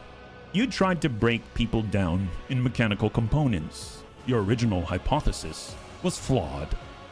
The worker, the enforcer, and the priest have their own purpose. It is impossible to assemble from them a unified whole fit for all three roles and duties at the same time.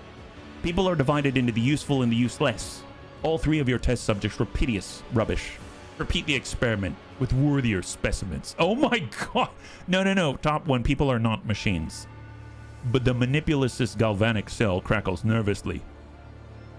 My hypothesis is flawed? But how? Inconceivable! Or have I strayed and committed heresy by believing I had comprehended the nature of the machine god by thinking that we are simpler creatures than him? Bunny Trader, I thank you for your contribution to our research. Nuncius and I can now call you colleague in all earnestness. I need to think, rethink, and discuss this new data with Nuncius. Please find me on the bridge later. We must discuss the results of the experiment. Okay, well, hopefully that's enough of that. Let's... God, I feel so bad. I feel so bad for that guy. Holy moly. It's like we brought him back from the depths, and he was... The only thing he could think about was working for us. Like, that was like the most disturbing part to me about the whole thing, is that, like, you know, the only thing I could think of is, like, you know, if you're so focused on that, you're so worried on that, you've done a good job. There's no more need for it. Like, no one doubts you. Everyone believes in you. No one can even say anything about the sacrifices you've already made, right? So, geez Louise, man, that got pretty dark, I must say. Well, I'm not going to talk to him just yet. I realize we've got about a little over an hour, so I'd like to try to move at least to the beginning of the next section, and then I'll touch base with the bunnies, and we'll see. There are some other options that we have if you want to see a little bit more, but I'm also trying to be respectful of spoilers and stuff like that. So from this location, we've got a big old jump all the way across here. Chart the course is deadly. I could use points, I believe. Let's use the points. And we travel to last chance of Cyrene route is deadly. I could use this. Bring that down even further, and now I can warp travel where it's just dangerous to move that far, that fast. Damage taken to the Grop Droop. I forgot. That's the name of our ship. Okay, fair enough, but we made it. Excellent. Oh, wow. What's happening now? Are we in the depths? Are we being attacked? It is possible because we moved so far so quickly. We passed through the warp and we're being attacked another time, maybe? Is that what's happening? What is this? A lot of dead people. I always have a backup plan. A lot of dead people. What the heck is going... Let me guess, they're going to come back alive, aren't they? They're totally coming back alive. Okay, let's think about this. Oh, wait, there's more space over on this side. Okay, screw it. Let's just go. Oh, hell no. Is it Nurgle? I think it's Nurgle. They got plague bears here. We got plague bears. So far, I only see 2 of them, so that's a plus. Okay, fair enough. You know what? Cassia. Argenta. We'll have Aegon in a central location as an officer. We'll have HB a little further back in order to guide us from the rear. Heinrichs can use his fancy new augmented claw And Ulfar will be in line of Aegon so that he can, you know, dish out and be a nice little energized point for him with a galvanic distribution. So let's see, we've got Bring It Down. We have Voice of Command. Ally to fully push increasing characteristics by 17 for 1 round. I'd actually like to mess around with Augment a little more, so we're going to go and put that on Heinrichs. We can actually draw in some more with Point of Curiosity, kind of try to group these people if we can. Although I guess he did not sustain himself. It's midnight here. I have to say goodnight. See you in the next stream. Sebastian, thanks so much for hanging out. I hope you have a good one. I'll catch you on the next one, yeah? High five. Hey, Samgurk, thank you so much as well. I hope you have a good one. We'll catch you on the next one. High five. From here, we've got the Gaze.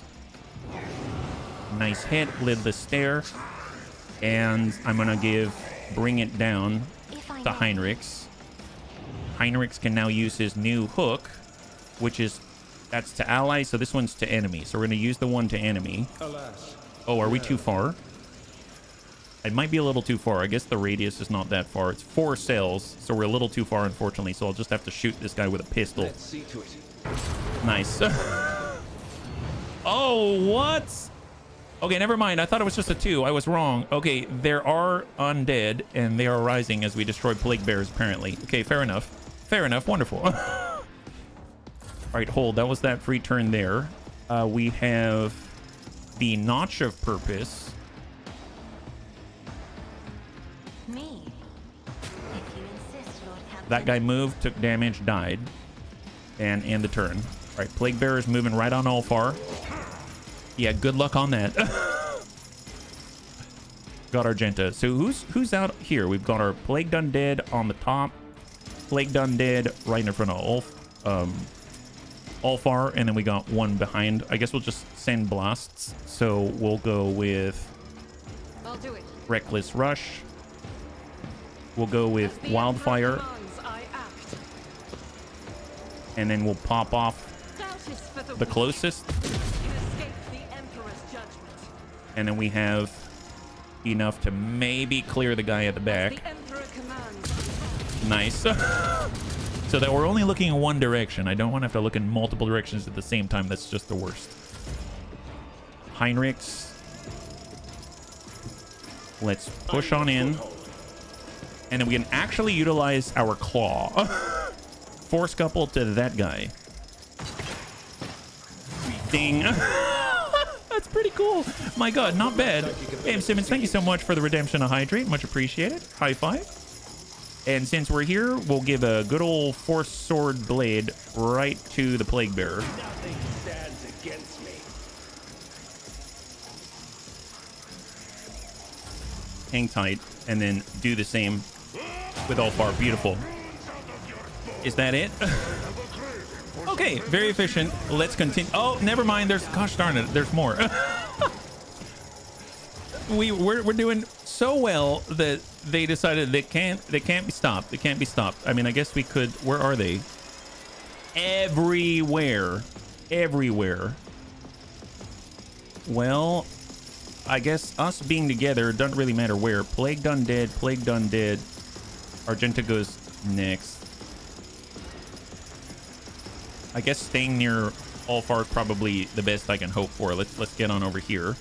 And then we will... Can I only assign Cassia? Nope, I can place the bunnies within the radius. I guess HB being... If we're near the middle, then at least we can kind of support each other. Is the hope. Heinrichs. Aegon is probably fine, although he's in melee right now. So we'll have him on mid this way. And then Argenta. Where can she get a nice Daka burst? I guess she'll be like back here. And let's start from this place. All right, Cassia. Designate a square. Enemy closest moves versus the Point of Curiosity. All enemies in a 6-tile radius will relocate themselves. We need to clear a safe zone for ourselves. I think this is the edge here. They're going to have to move quite a bit. So let's kind of clear a little space right here and hope this is enough to draw them together. I am a navigator, not a servitor. Excellent. And end the turn. Nice. At least he's so large that if anyone's going to get into melee... Oh, that's not great. Anyone gets into melee with Ulfar, he'll probably be okay.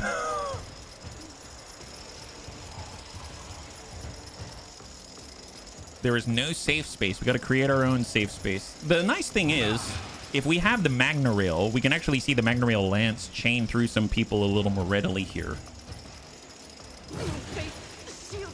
Argenta's still good. There's looks like 3 more before Heinrich's. Fortunately, Heinrich's in a pretty decent spot. You don't really have to move that much. It's just shoot and slash as much as humanly possible. So I need to clear the bunny man. So coming around this way, we can actually do a good old cleave here. Nice. Clear the bunny man from attacks of opportunity. And we can charge this way. Nice. And then we can hook the next guy. Smack him. Nice. High five. Dude, the hook's not bad. The hook ain't bad. That's pretty good, actually. I don't mind that. That's way to thin the crowd, my guy. He slaughtered like 4 people. It's nice to have a little bit of an extra mobility tied to the attack. That was pretty cool.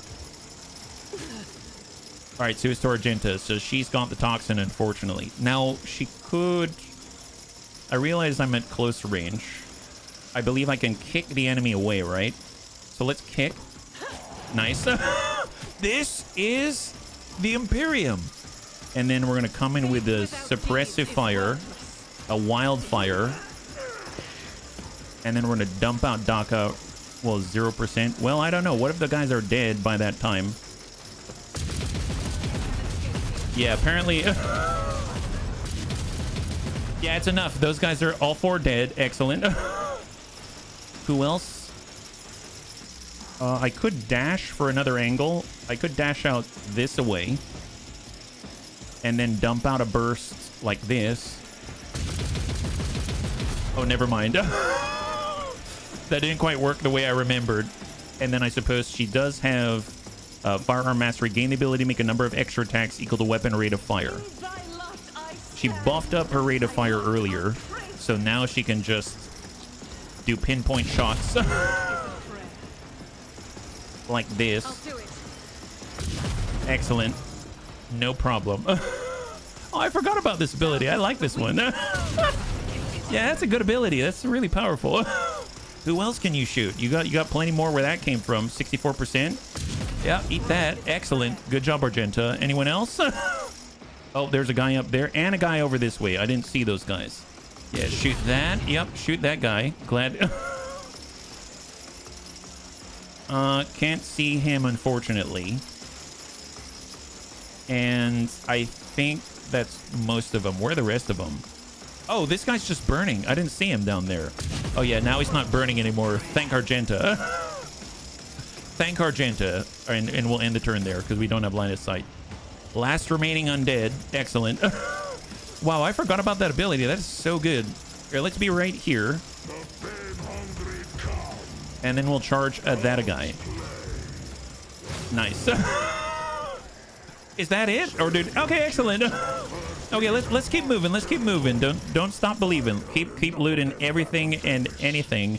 And let's get out of here. Wait, the path is blocked. Start the battle. What battle? Oh my god, it never ends.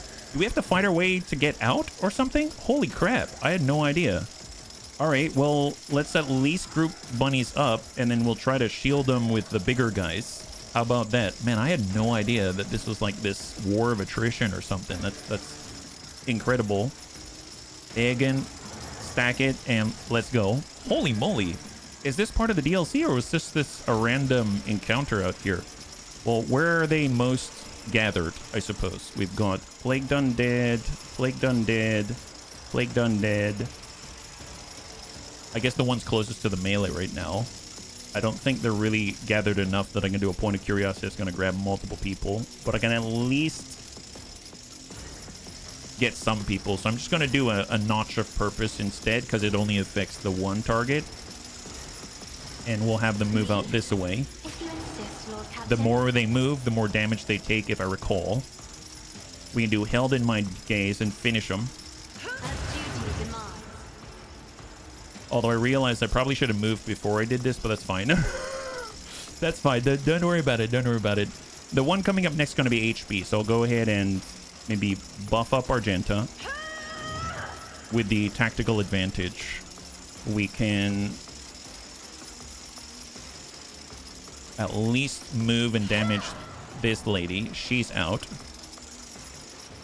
And then we will end the turn. For HP, next up on the order is this lady, and then one that's too far out, so I don't need to worry about that too much. So if we're just shooting from this position, I believe I can do Inspire. Pop her in the face.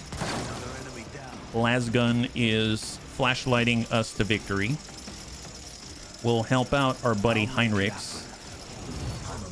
He'll then get the ability to use... Oh, I guess that guy is at 0 health. I totally thought they still had more in them.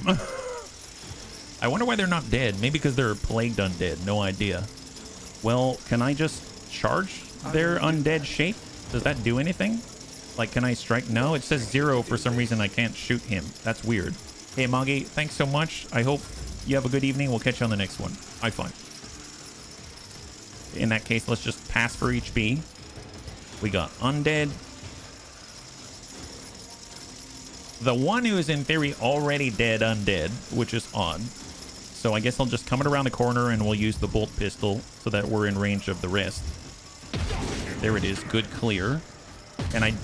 Oh, nice. We get a freebie. I forgot about that. Well, just hang tight. And I guess they are actually dead.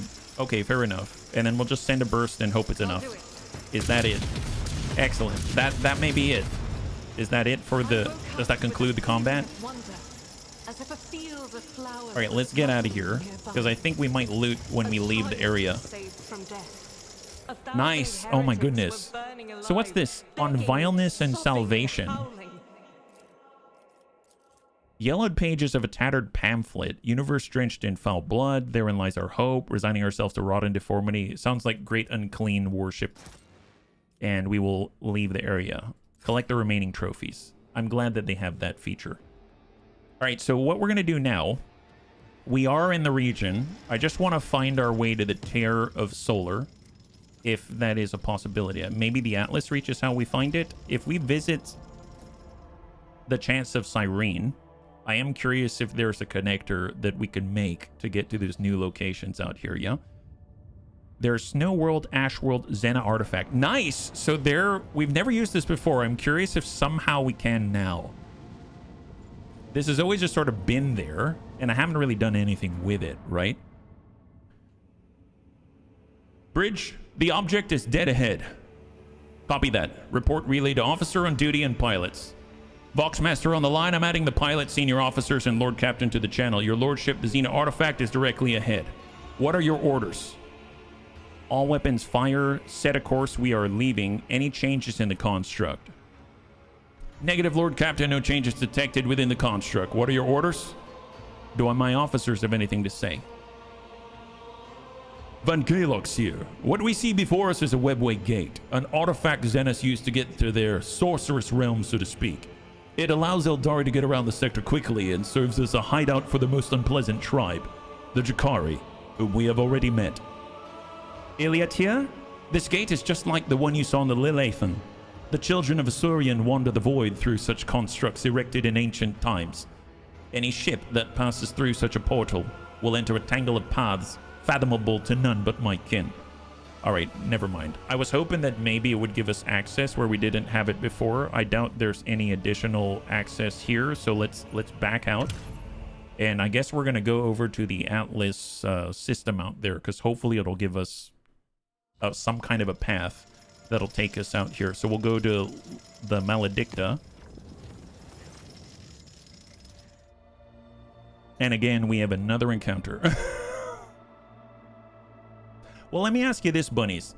I'm still trying to find a way to connect to this because I feel like it'll be the start of some other things happening.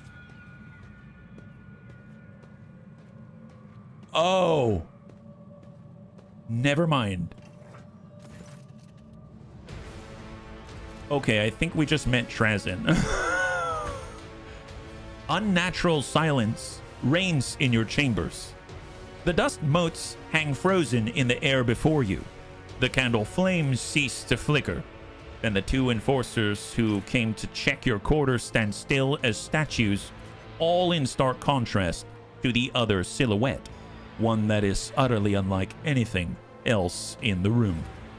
A massive inhuman figure forged entirely from dark metal stands towering in the middle of your chambers.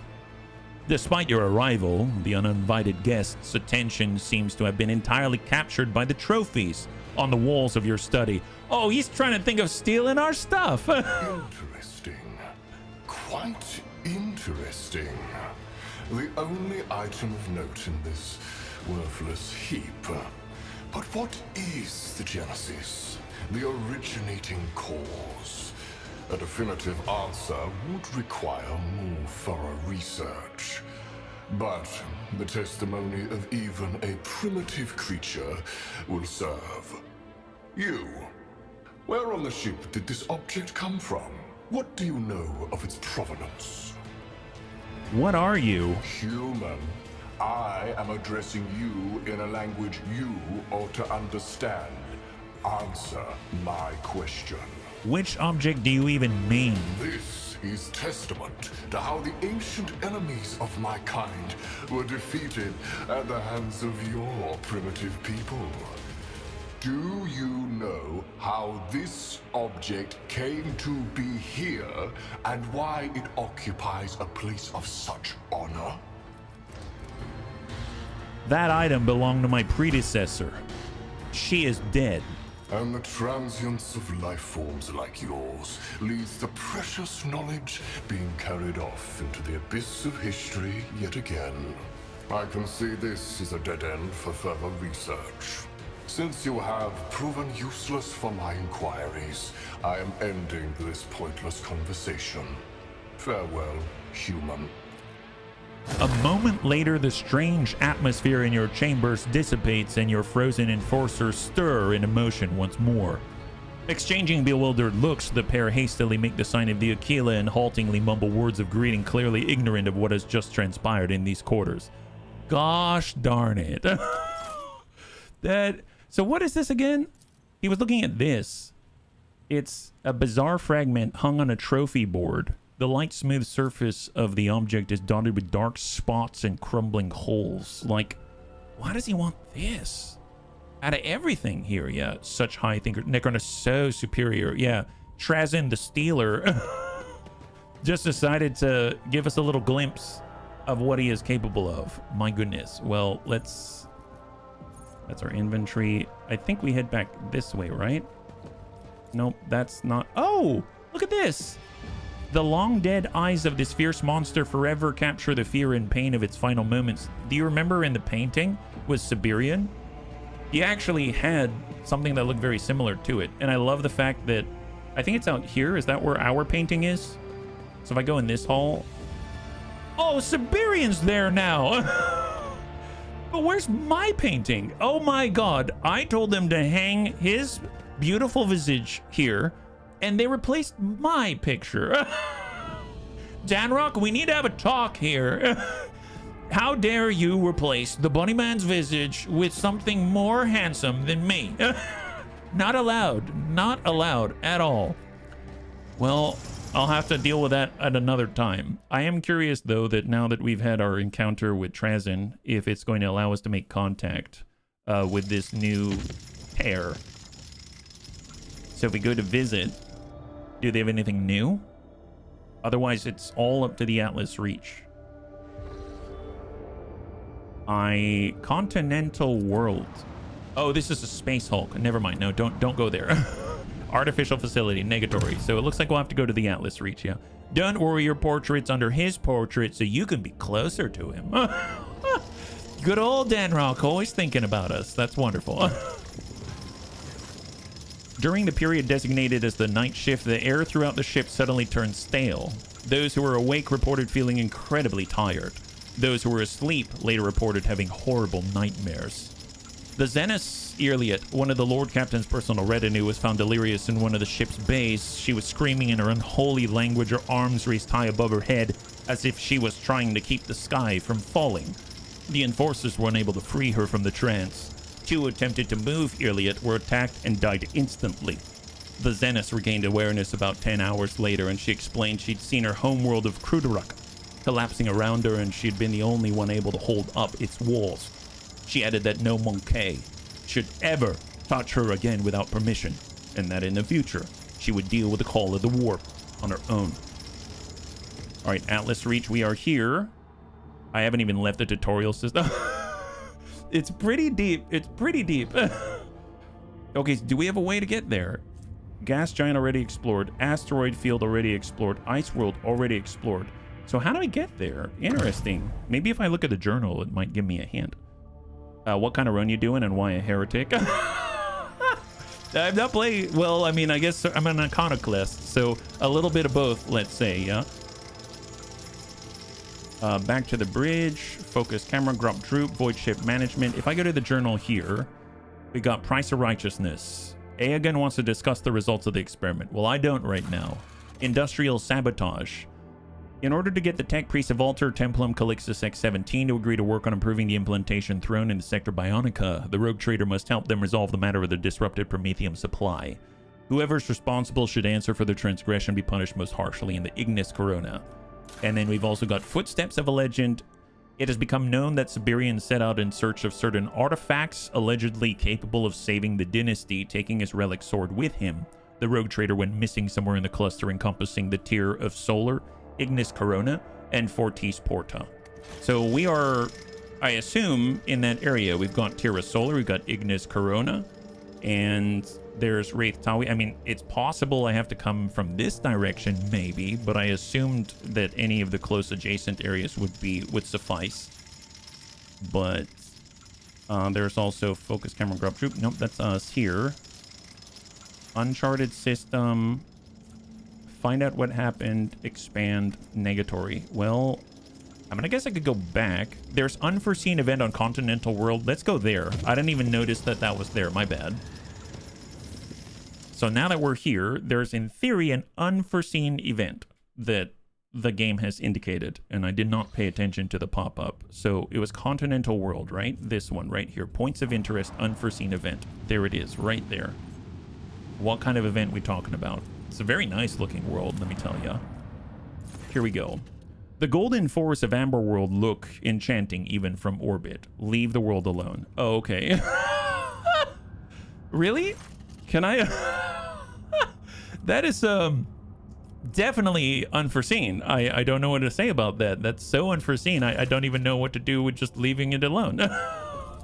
Well, nice that it was so unforeseen that I couldn't figure out how to interact with it. Fair enough. I guess there's the Hulk. Just double check. Negatory. Okay, fair. We've definitely explored this. Yeah, it's a bug. Really? It is? Can we not get to the new stuff then? What is it? You can't nuke it for funsies? Well, you know, we already went there in the past. We already nuked everything that was still living and breathing on board. Okay, let's just skirt the outsides of this cluster here. I don't see any new items here, but just to double check. It didn't say there were any other events. And we already went over to the Webway Gate. This one says already explored. This one's already explored. And that one's already explored. So I'm going to skirt around to the left side now.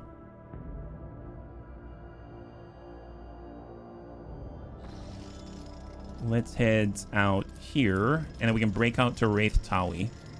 So let's come down to Latius Mortis.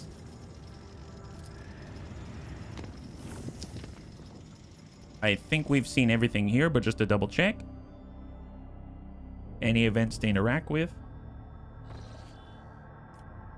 Already explored, already explored, already explored, already explored. So I think we're okay. And I don't have any more points to apply, so this one's going to be a dangerous travel if they'll let us. We're going to head out to Wraith Tawi with the Snow World. Route is dangerous. Yes. Warp breach. You've taken some damage. Not too bad. Oh, are we fighting again? Gosh darn it. All right, bunnies. Let me ask you this. So I'm gonna do my best still to find a way to connect to this area, but Owlcat has provided me with a set of saves. So if you'd like, we could jump ahead to the beginning of a section and you could at least see an introduction there. And then if you're interested in it. Otherwise, I don't mind continuing from here because at least we've been able to take a brief glimpse at the augmentation system. We've been able to at least interact with Aegon Phoebus, the new companion. And all that remains is really story-focused stuff, which is Trazyn the Infinite, the Museion. We're talking about apparently chasing Siberian, etc., and going to new areas, right? Your arrogance will be your downfall. What the? They're on the bridge? Why are you on the bridge? Where did you come from? Oh my God, Cotton Eye Joe. Cotton Eye Joe. All right, well, Cassia's just gonna stare him into oblivion. Let's just form a wall and just be as brutish and as straightforward as possible. No thinking, no finesse, no nothing, don't care. I'll get HB on the corner here. I'll get Heinrichs to start dashing and charging into those guys. And then we'll get Ulfar to be on mid to react. Maybe we'll get Aegon a little bit back so he's got a little bit of space to maneuver. And then we'll have Ulfar right there. Let's go. Your pace is good, to send honest. Look at what a player can expect. All right, fair enough. Fair enough. Thank you. All right, so who's coming up next? Rodden, they're all down this direction. So what I'm going to do is do a point of curiosity. We do have a really wide tile area to affect. And wow, look at that group. My goodness, that's a pretty nasty grouping now, isn't it, guys? Pretty nasty grouping. What if we do Waking Nightmare? All enemies within the area suffer a minus 32 penalty to willpower and toughness. If you insist, there it is. And then I have a real hankering. Isn't this a job for the serfs? For Argenta. We can do a let's do a reckless rush into a wildfire. So the next attack is going to be 0 AP. She has a little bit of movement to utilize, and she can send a burst down range like this.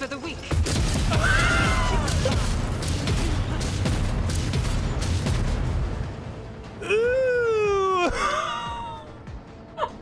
Ooh! That's the sister of battle for you. That's a lot of that's good job. Glad you did it.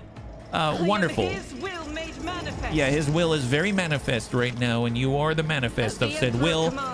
Just keep. Yeah, you were very chosen. Just keep choosing.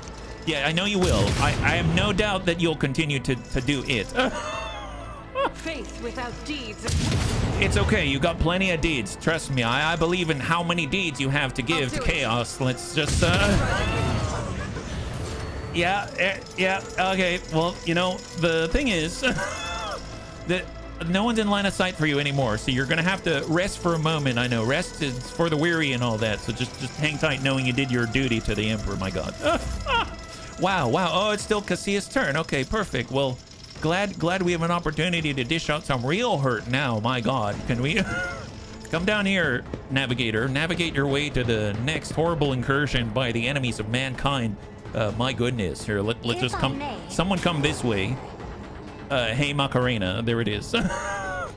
And now we'll give you a chance to do something. Your turn. Rod and Heavy runs right next to a force sword and tries to punch Heinrichs in the face. High five. Mutant crew member punches our good bridge officer in the face. Man, a lot of punching in the face. My goodness. Well, let's see. Argenta now gets to go. Well, isn't that a darn shame? All right, Argenta is supercharged, very fervent in her path in the reveling in slaughter to get 21% extra critical hit chance. And then she can, well, if I do this, the problem is that I may accidentally hurt our own people. That'd be a real travesty, wouldn't it? But okay, maybe I better be more precise here. Shoot that, Argenta. Let's not hurt our own people. That'd be a real, you know, they serve the Emperor and all. That's not good. And let's see, steady superiority, additional attack each turn. And thy light I crave. Yeah, you crave a lot of light, let me tell you. Yep, there it is. Keep craving the light. To be fair, you're killing your own people that got mutated. Ah, that's a good point. Didn't think about that. Really didn't think about that. My bad. Good looking out. Always appreciate it. Shoot that guy. Yep. A lot of deeds. Wonderful. Okay, good. Are we all clear here? Yeah, this side's clear, guys. That side's clear. All right, Heinrich's turn. Heinrich, don't let her show you up now. The Emperor is on our side. Yeah, he's on our side, but so is Argenta. I just want to point that out. It's not just the Emperor, my guy. But of course. Yeah, charge in there, and let's go and give him cleave. Yeah, no objections here either. No objections. I'm watching your back. Oh, nice. High five. Okay, everyone okay? Yeah, just a little injured. That's a little boo-boo. You can have a Band-Aid. There's one in the medicine cabinet. Don't worry about it. All right, let's get back to the mix. Trying to find our way into the solar tier. Don't ask why, but it's very important. Everyone back to normal. Let's do this. Oh my God! Wow, Argenta's insane. I forgot. That is phenomenal. My goodness. Okay, Wraith Tawi, we have arrived. So now we've been to the crash site before. I know that it was filled with chaos, and that was problematic at best. Unknown anomaly. Nice! Unidentified object. That sounds great. Let's go there.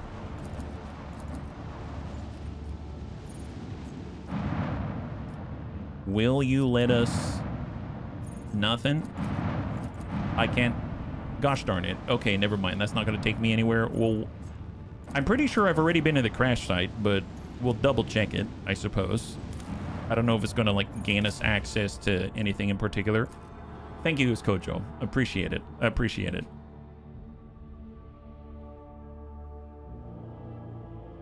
So this was covered in snow. There was chaos here a while back. Oh, what's this? Lord Captain, please return to the ship. I urge you to hurry. The storm is coming. The one I warned you about. You cannot survive it on the planet's surface. Oh, okay. I guess we're going home then? Really? Well, let me save, because... I would imagine he's not lying, but at the same time, Bunnyman is curious. So if I ignore his order... I'll get left in the dust. I'm not injured. I'm enraged. Oh yeah, see, Argenta's very pissed right now. Dare you? This seems familiar. Yeah, this I think was for Argenta's quest, wasn't it? Okay, never mind. Let's go back. Let's go back. Interesting, it's still available to us. Pain won't stop me. Oh, we're taking damage like a dot. Yeah, look at that. We're taking a dot damage. And apparently there was a kinetic reflector here. Oh, nice. An augment was available here that I was not aware of. Yes, collect them. Well, at least there was a purpose. We got ourselves another augment. We just need to improve the augmentation table.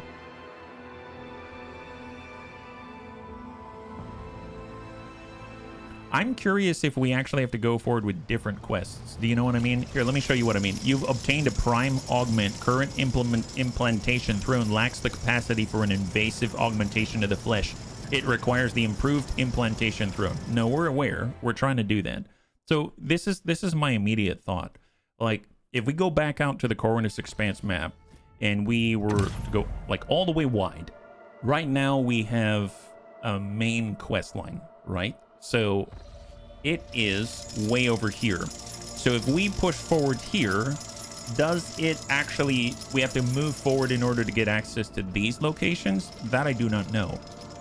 So unfortunately, I don't know how to answer that. And I don't know if the bunnies have any suggestions. If I'm looking at what I have right now. Oh, nice. I forgot that I need to check these every once in a while. It's always nice to get freebies. It's wonderful, actually. Yeah, cargo management, void ship management. No, that's not it. Back to the bridge. Yeah, I don't know how to get to here. I guess I could try to just push on to Gartrifle's Calamity. If I take a look at what quests we have. Footfall Atrium in Furtabundus. That's Calcazar. That's very different. Price of Humanity. Here we go. So this is the quest that we had, a companion's quest.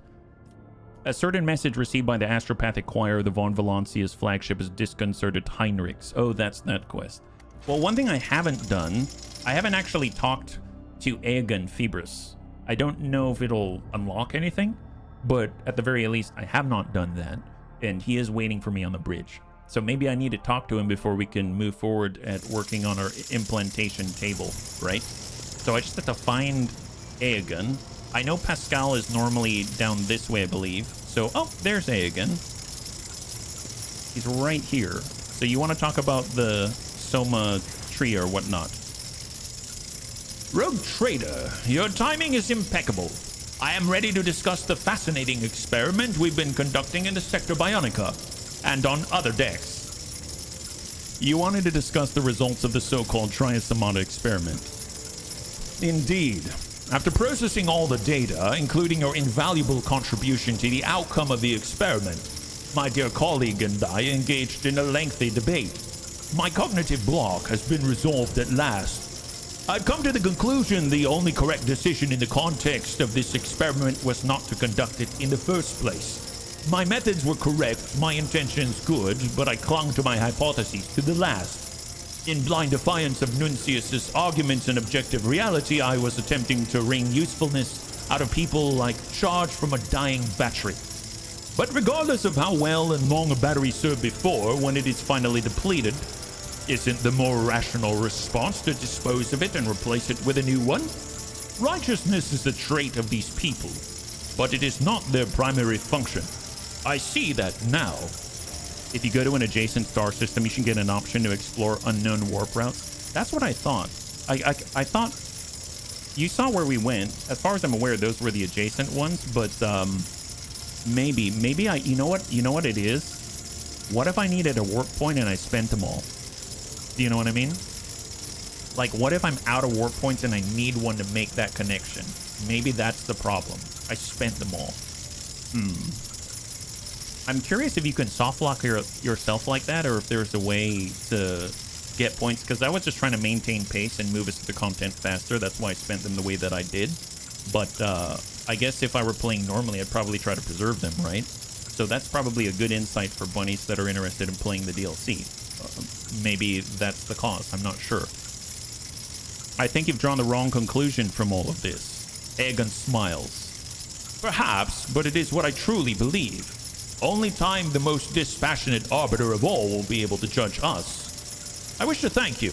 You helped me cope with a situation that was beyond my control, to recognize my mistakes, and that is worth a great deal.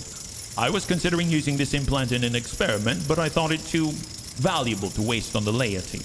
Please accept it as a gift. You now have an adaptive hemo filter. We'll come back to that. Glad we're able to help him out. Glad he's feeling good about us. Our reputation has increased. But let's take a look. We'll take another look at the Expanse map. It's been a while, so I don't remember, but I think you need these points in order, these like warp points right here, right? In order to establish new connections, I think. So in theory, this may have been adjacent-ish. So we can lay it up, go back to Lapidus Mortis. Catastrophe, take a little damage, and we gotta fight again. Man, you gotta fight a lot in the... You gotta fight a lot. I mean, fortunately, it's not difficult, and you do get loot and gear and stuff like that, and you do get experience and all, but man, you gotta fight a lot. It always makes me wonder if I can just, like, back out, but... Here. Just charge forward, and let's just go ham on everybody. No need for subtlety. There's the enemy. Corrupted servitors. Let's just go. Just immediately. Cassia. Just group them in front of us, Cassia. Group them in front of us. Me? If you insist, Lord Captain. Gaze upon them. I am another foe painted black. Those guys are down. And we'll just end the turn. Just end the turn right there. Let them move. Let them move. I'm going to hold space to speed them up a little bit, because it's just sort of like a filler battle. Argenta, just maintain the position. Do not expose yourself. I guess she's just shooting in this little group in right here. We'll go ahead and reckless rush. We will rapid fire. We will wildfire. And dump some Daka downrange. As the Emperor commands. Some of them will hit. Not all of them. That's fine. And then we'll focus on the one. And just keep building the resolve. So now, with our current rate of fire, she'll get that many shots. So you just keep shooting. Faith without deeds is what is Nice. why I was chosen. And if we actually clear the guy in front, I'll do it. then we get more access to the guy behind. Wow, that's a pretty buff, corrupted servitor. That is for the weak. This is why I was chosen. Oh, there's a freaking turret? I didn't see a turret there. I'll do it. I'm curious if we're in range. My Emperor.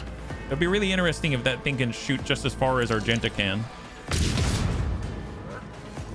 Oh, that guy's almost down. Faith without deeds is waste. There it is. Shot Is a on, prayer. shot done.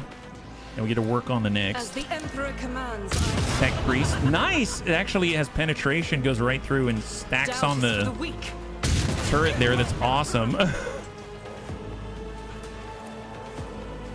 I can't. Yep, As I the can actually Emperor target it from here. commands. Nice. That is Faith ludicrous. without deeds is So ludicrous how many shots she gets. Excellent. All right, never mind. I guess we won't find out if the turret can see us or not.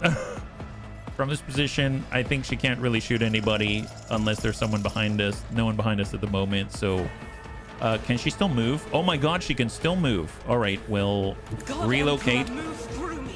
Be the fire in my heart. And I think that means she can still...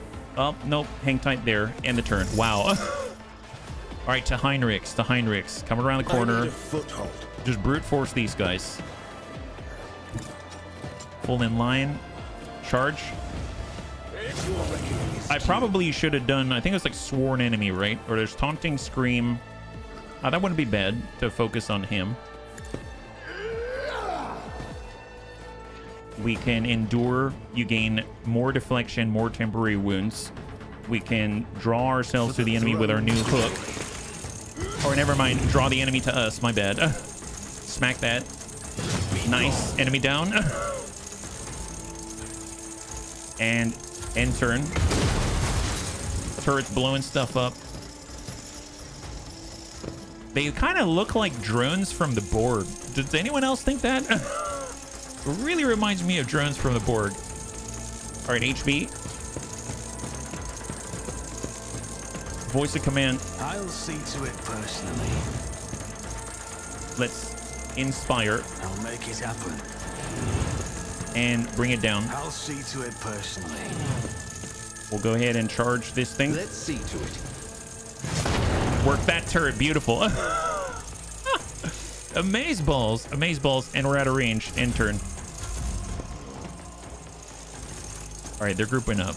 They're grouping up. A gun. Well, oh no, it's Ulfar first. Ulfar first. Fair enough. You're making good work of it. Charge. Nice. Smack one. Excellent. Oh my God, he knocked that guy right over. I was gonna say, can we kick him? But unfortunately, he has been removed from the position. Well, I mean, I guess we could just shoot the guy, right? Bolt pistol doesn't necessarily hit. Oh yeah, we hit his buddy there. Excellent. Not too shabby. If at first you don't succeed, try again. And then who's left? Who's left? Overcharged Corrupted Servitor and just the guys near Ulfar. That's perfectly acceptable. Let's relocate. He has 68 tactical advantage stacks. That's ludicrous. Let's do a not repair Mechadendrite, not inspire, but galvanic field. We're going to apply it on Ulfar. And then we're going to try his big old Magna Rail blast. Let's smack that guy and then chain off to that guy. Just like that. Oh, that's not bad. That is not bad at all. Revel in slaughter.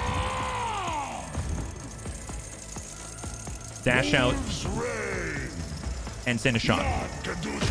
Executed. One enemy left. One enemy left. We should just let him go at this point. Yeah, let the enemy go. Let the enemy go. Argenta, yeah, just let that guy come to us. Oh, he doesn't want to come to us? Fair enough. I wouldn't either. I really wouldn't want to either. I like how we're sitting right next to this explosive.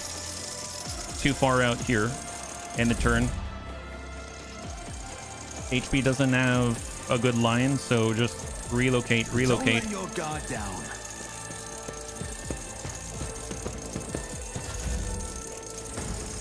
Ulfar.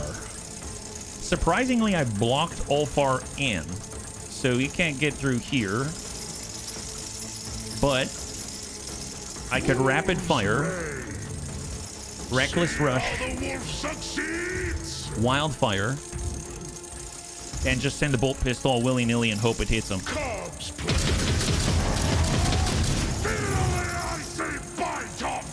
Do it again.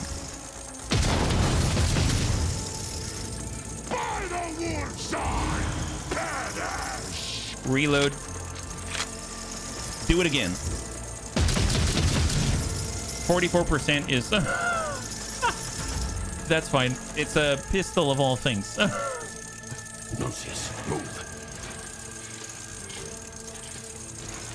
Can I actually hit him with a Magna Rail? Oh, I can. Interesting. I actually can. That's pretty cool. One thing I'd like to try, not the galvanic field. We have a wall that we can use once per battle. There's charge distribution, defended. Oh, but it takes potential energy is the problem, and I don't have it at the moment, so I'm just gonna have to shoot him instead. 94% is a miss. We'll just give him a little damage. It's at 36. I have read tomes of military tactics. Argenta. Rejoice in battle. I mean, the one guy wants to come to us. That'd be very helpful. Oh, no, he's shooting at us. All right, Heinrich, it's your turn. We were blocking the way for Ulfar, so that was not helpful. And we'll charge him. Nice, high five, beautiful. All right, so hopefully we can go back to finding a pop.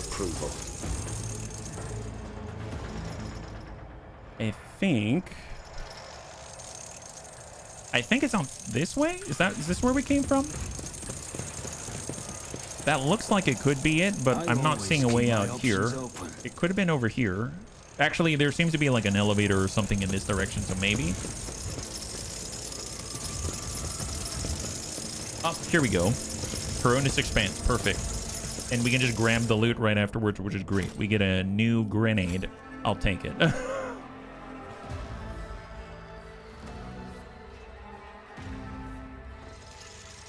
All right. So for those that are joining us right now, we're trying to find a way to ignis Corona and the Tear of Solar. And we're just going to adjacent locations and trying to see if there's any sort of trigger that may occur. We encountered Trazyn here, so I might go there first. Look for an icon saying chart new routes. Oh, like on the system itself. I only saw unforeseen event. If I go to Atlas Reach, I don't see anything here. If I go to Last Chance at Cyrene, I don't see anything there. Crash Sat, I don't see anything there. Not enough Navigator's Insight. Not enough Navigator's Insight. Not enough Navigator's Insight. And this one's not enough Navigator's Insight. We take a look. That's not it. Excavation Site, Photon 4. Yeah, I don't see it either. So I'm not entirely sure. It's interesting because they did give us the coordinates. We did use the archive. And we did get... Obviously, we can see it now. But I don't know a way to get to it, is the problem. And it doesn't seem to give me any hints as far as I'm aware, right? Access personal cogitator, did that already. Gain entrance to the secret chamber, did that already. Explore the cluster of systems around the Tear of Solar. So maybe you got to start with stuff around it. Fortis Porta I have not seen yet. I assume when you go to the Ignis Corona in order to do industrial sabotage that you might actually find it because it's going to be adjacent, perhaps. And then we also have this... Oh, nice. We completed a contract. Didn't even realize. More profit factor. Could always use that. Fantastic. Yeah, I apologize. I'm not entirely sure. I wish I could showcase it for you, but I don't know. And every time we move, we risk more random battles, so we'll just get bogged down in random battles and stuff like that, which is unfortunate. And when I did go here for the unforeseen event, which is the only thing that I can think of, then there's Heavenly Chariot. But yeah, let me go there just as a last resort. And then visit. It's the only thing I can think of, but we've been here before.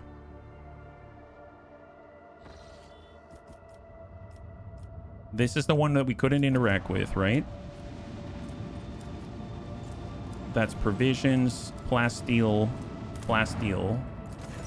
Can't interact with that. That's fine. There's the Hulk, but we can't interact with that. And I can't exactly, like, scan or scroll around, so that's not a problem. I'll just do a hull repair while I'm at it. And, yeah, I'm not entirely sure. Okay, well, bunnies, I think what I'm going to do in the last 15 minutes, I apologize. I was hoping that I could, you know, keep pushing forward and we could at least see a little bit of it. There is a, it's supposed to be not that far off from where we are. I think it's when you get to the Terra of Solar, you encounter the Inquisition, and they're supposed to be like their entrance. And I thought that was kind of a neat thing. So what I can do is utilize one of the saves that Owlcat provided to me, and we can at least see the Inquisition arrive on the scene, because I thought that was pretty neat. So I'm going to go ahead and I'm going to load that up. I guess in the meantime, I'll save over what I have, so that on the side I can figure out what the heck to do in this scenario, and then we'll just load into one of the ones that they provided to me. So I believe it's... Is it Philomena? Nope. Have we tried the system to the north? You mean the Atlas one? Atlas Reach? Yes. I can go there, though. No problem. Lore Imperium. Vessels confessors report discontent among the flock. Missionaries attribute this incident to an open ventilation shaft. Sanctify all chambers of the void ship one more time. Gain 24 experience. And now that we are here... You know what? I think we need Navigator's Insight. Do you see this? Not enough Navigator's Insight. I have a feeling I need points. Look at that. Right there. I needed to save the points, but I burned them. Huh. Is there a way to get more Navigator's Insight? I remember it being really, really rare, and I feel really bad now. I bet that's what I needed to do. So did I soft lock myself because I didn't save it? Because earlier on in the stream, I was way down in Footibundus, and I really was aware of the time, and I was trying to push tempo so that we would get to some of the newer stuff and head up here. I was burning, I had like 4 points. I was just burning those points. And unfortunately, then now I don't have points. So it seems like make a connection here. Not enough Navigator's Insight. If I click, I assume I'd have used it and I'd have been able to make a connection. That sucks. I guess one thing I can do is look up on the internet if there's a way to get more Navigator's Insight, but as far as I'm aware, there isn't, which would mean I've softlocked myself. Normally get the option to get new points. Yeah, I'm just not sure where. It happens at seemingly random events and times, I feel. Yeah, so let's see. Maybe I'm missing something very, very simple. Navigator's Insight. Primarily gained by fully exploring and scanning uncharted star systems. You can earn points through random warp events, completing specific colony projects, and progressing companion quests. Scanning a new system grants 1 Navigator Insight. If you choose specific dialogue options, you can get more insight. If you solve warp reef events, you can get more insight. If you do certain projects, you can get more insight. But we've kind of done, that's the problem, is we've done a lot of the projects already. Like if you look at our colonies, they're pretty expansive, you know? Like there isn't more for us to do, you know? I mean, I guess I could work on these things, I suppose, and that'll get us reputation, but that's that. And I guess we get more rewards, there's that, but I mean, not really necessary. So I think, man, I admit, that's a little disappointing. That makes me a little sad.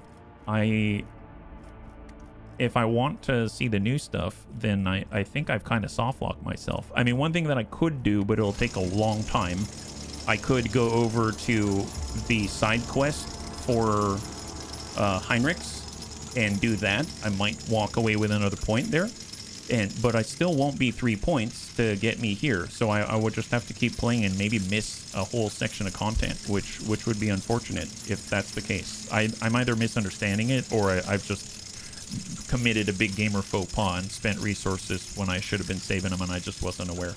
Well, on that note, I guess it's the last thing that we'll do. Let me go and load up as if we got to the Terra of Solar, and it obviously won't be our character, it won't be our save, but we'll at least be able to see some stuff when we get there, right? So I'm just going to load that in. It's not too far away, and I thought it was pretty cool. So I just need to come in right here. We go. There it is. Man, okay, well, it is what it is. What's a chain sound in the background? An audio bug? Reminds me of the machine gun bug in Battletech. I'm not sure. I'm not sure what that is. I assume it's just ambient noise, because they've got that kind of effect quite often when it comes to your ship and stuff. So here we've made contact with Siberian, and we are now at the Terra of Solar.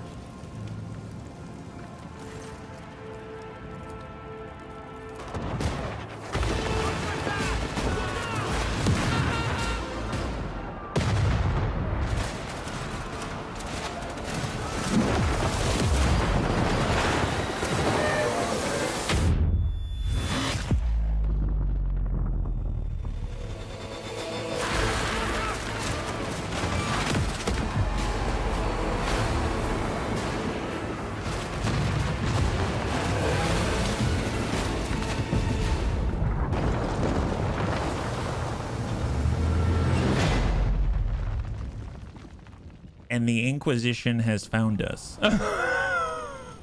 They do not approve. So I thought that was really, really, really neat, and I was hoping to get to it, but I kind of blocked us off, I think.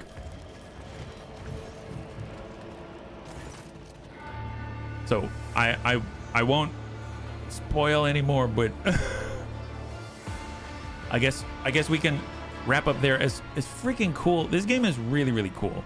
I love it to death. I think the problem is that you know, obviously it's got such depth to it that it does take a lot of time to move through stuff, and you know, I apologize for committing the faux pas. I seem to have soft locked us from seeing new stuff as we progress through, but there's a new augmentation system. There's a new companion from the Adeptus Mechanicus. He's got new manipulous skills. And then there's also a whole new quest. You can meet Trazyn the Infinite. You can get to the Museion eventually. And there's a whole bunch of new stuff to do. So if you're interested, it's available right now on Steam. And once again, a big thank you to Owlcat for giving me the opportunity to play with the bunnies today on the release day. So on that note, the next time we'll be streaming is tomorrow at 12 p.m. Pacific Standard Time, same bun channel. We're going to be starting a brand new Rogue Tech career, so we're going to start it right from the beginning when we can't hit anything worth a darn. So fully, if you do join us, fully expect that we're going to be shooting at things for like 5 hours. No, I'm kidding. And not hitting anything, and then being really happy when we get a single heat sink. So but we're going to be taking it straight from the very beginning, and it should be pretty cool. So I look forward to that. And then on Monday, thanks again to Owlcat, we now have access to the beta for Dark Heresy, which is another Inquisition-focused adventure in the very same sort of vein as Rogue Trader. So we get to check that out on Monday.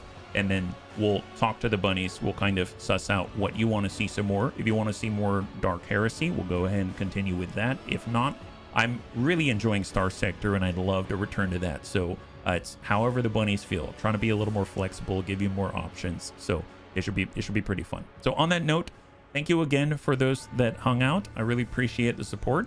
And if you'd like to hang out until the end of the music, we'll go and give someone a nice raid. I had a total blast. I hope you did as well. And I can't wait to get into the next one with you. Have a wonderful, wonderful night.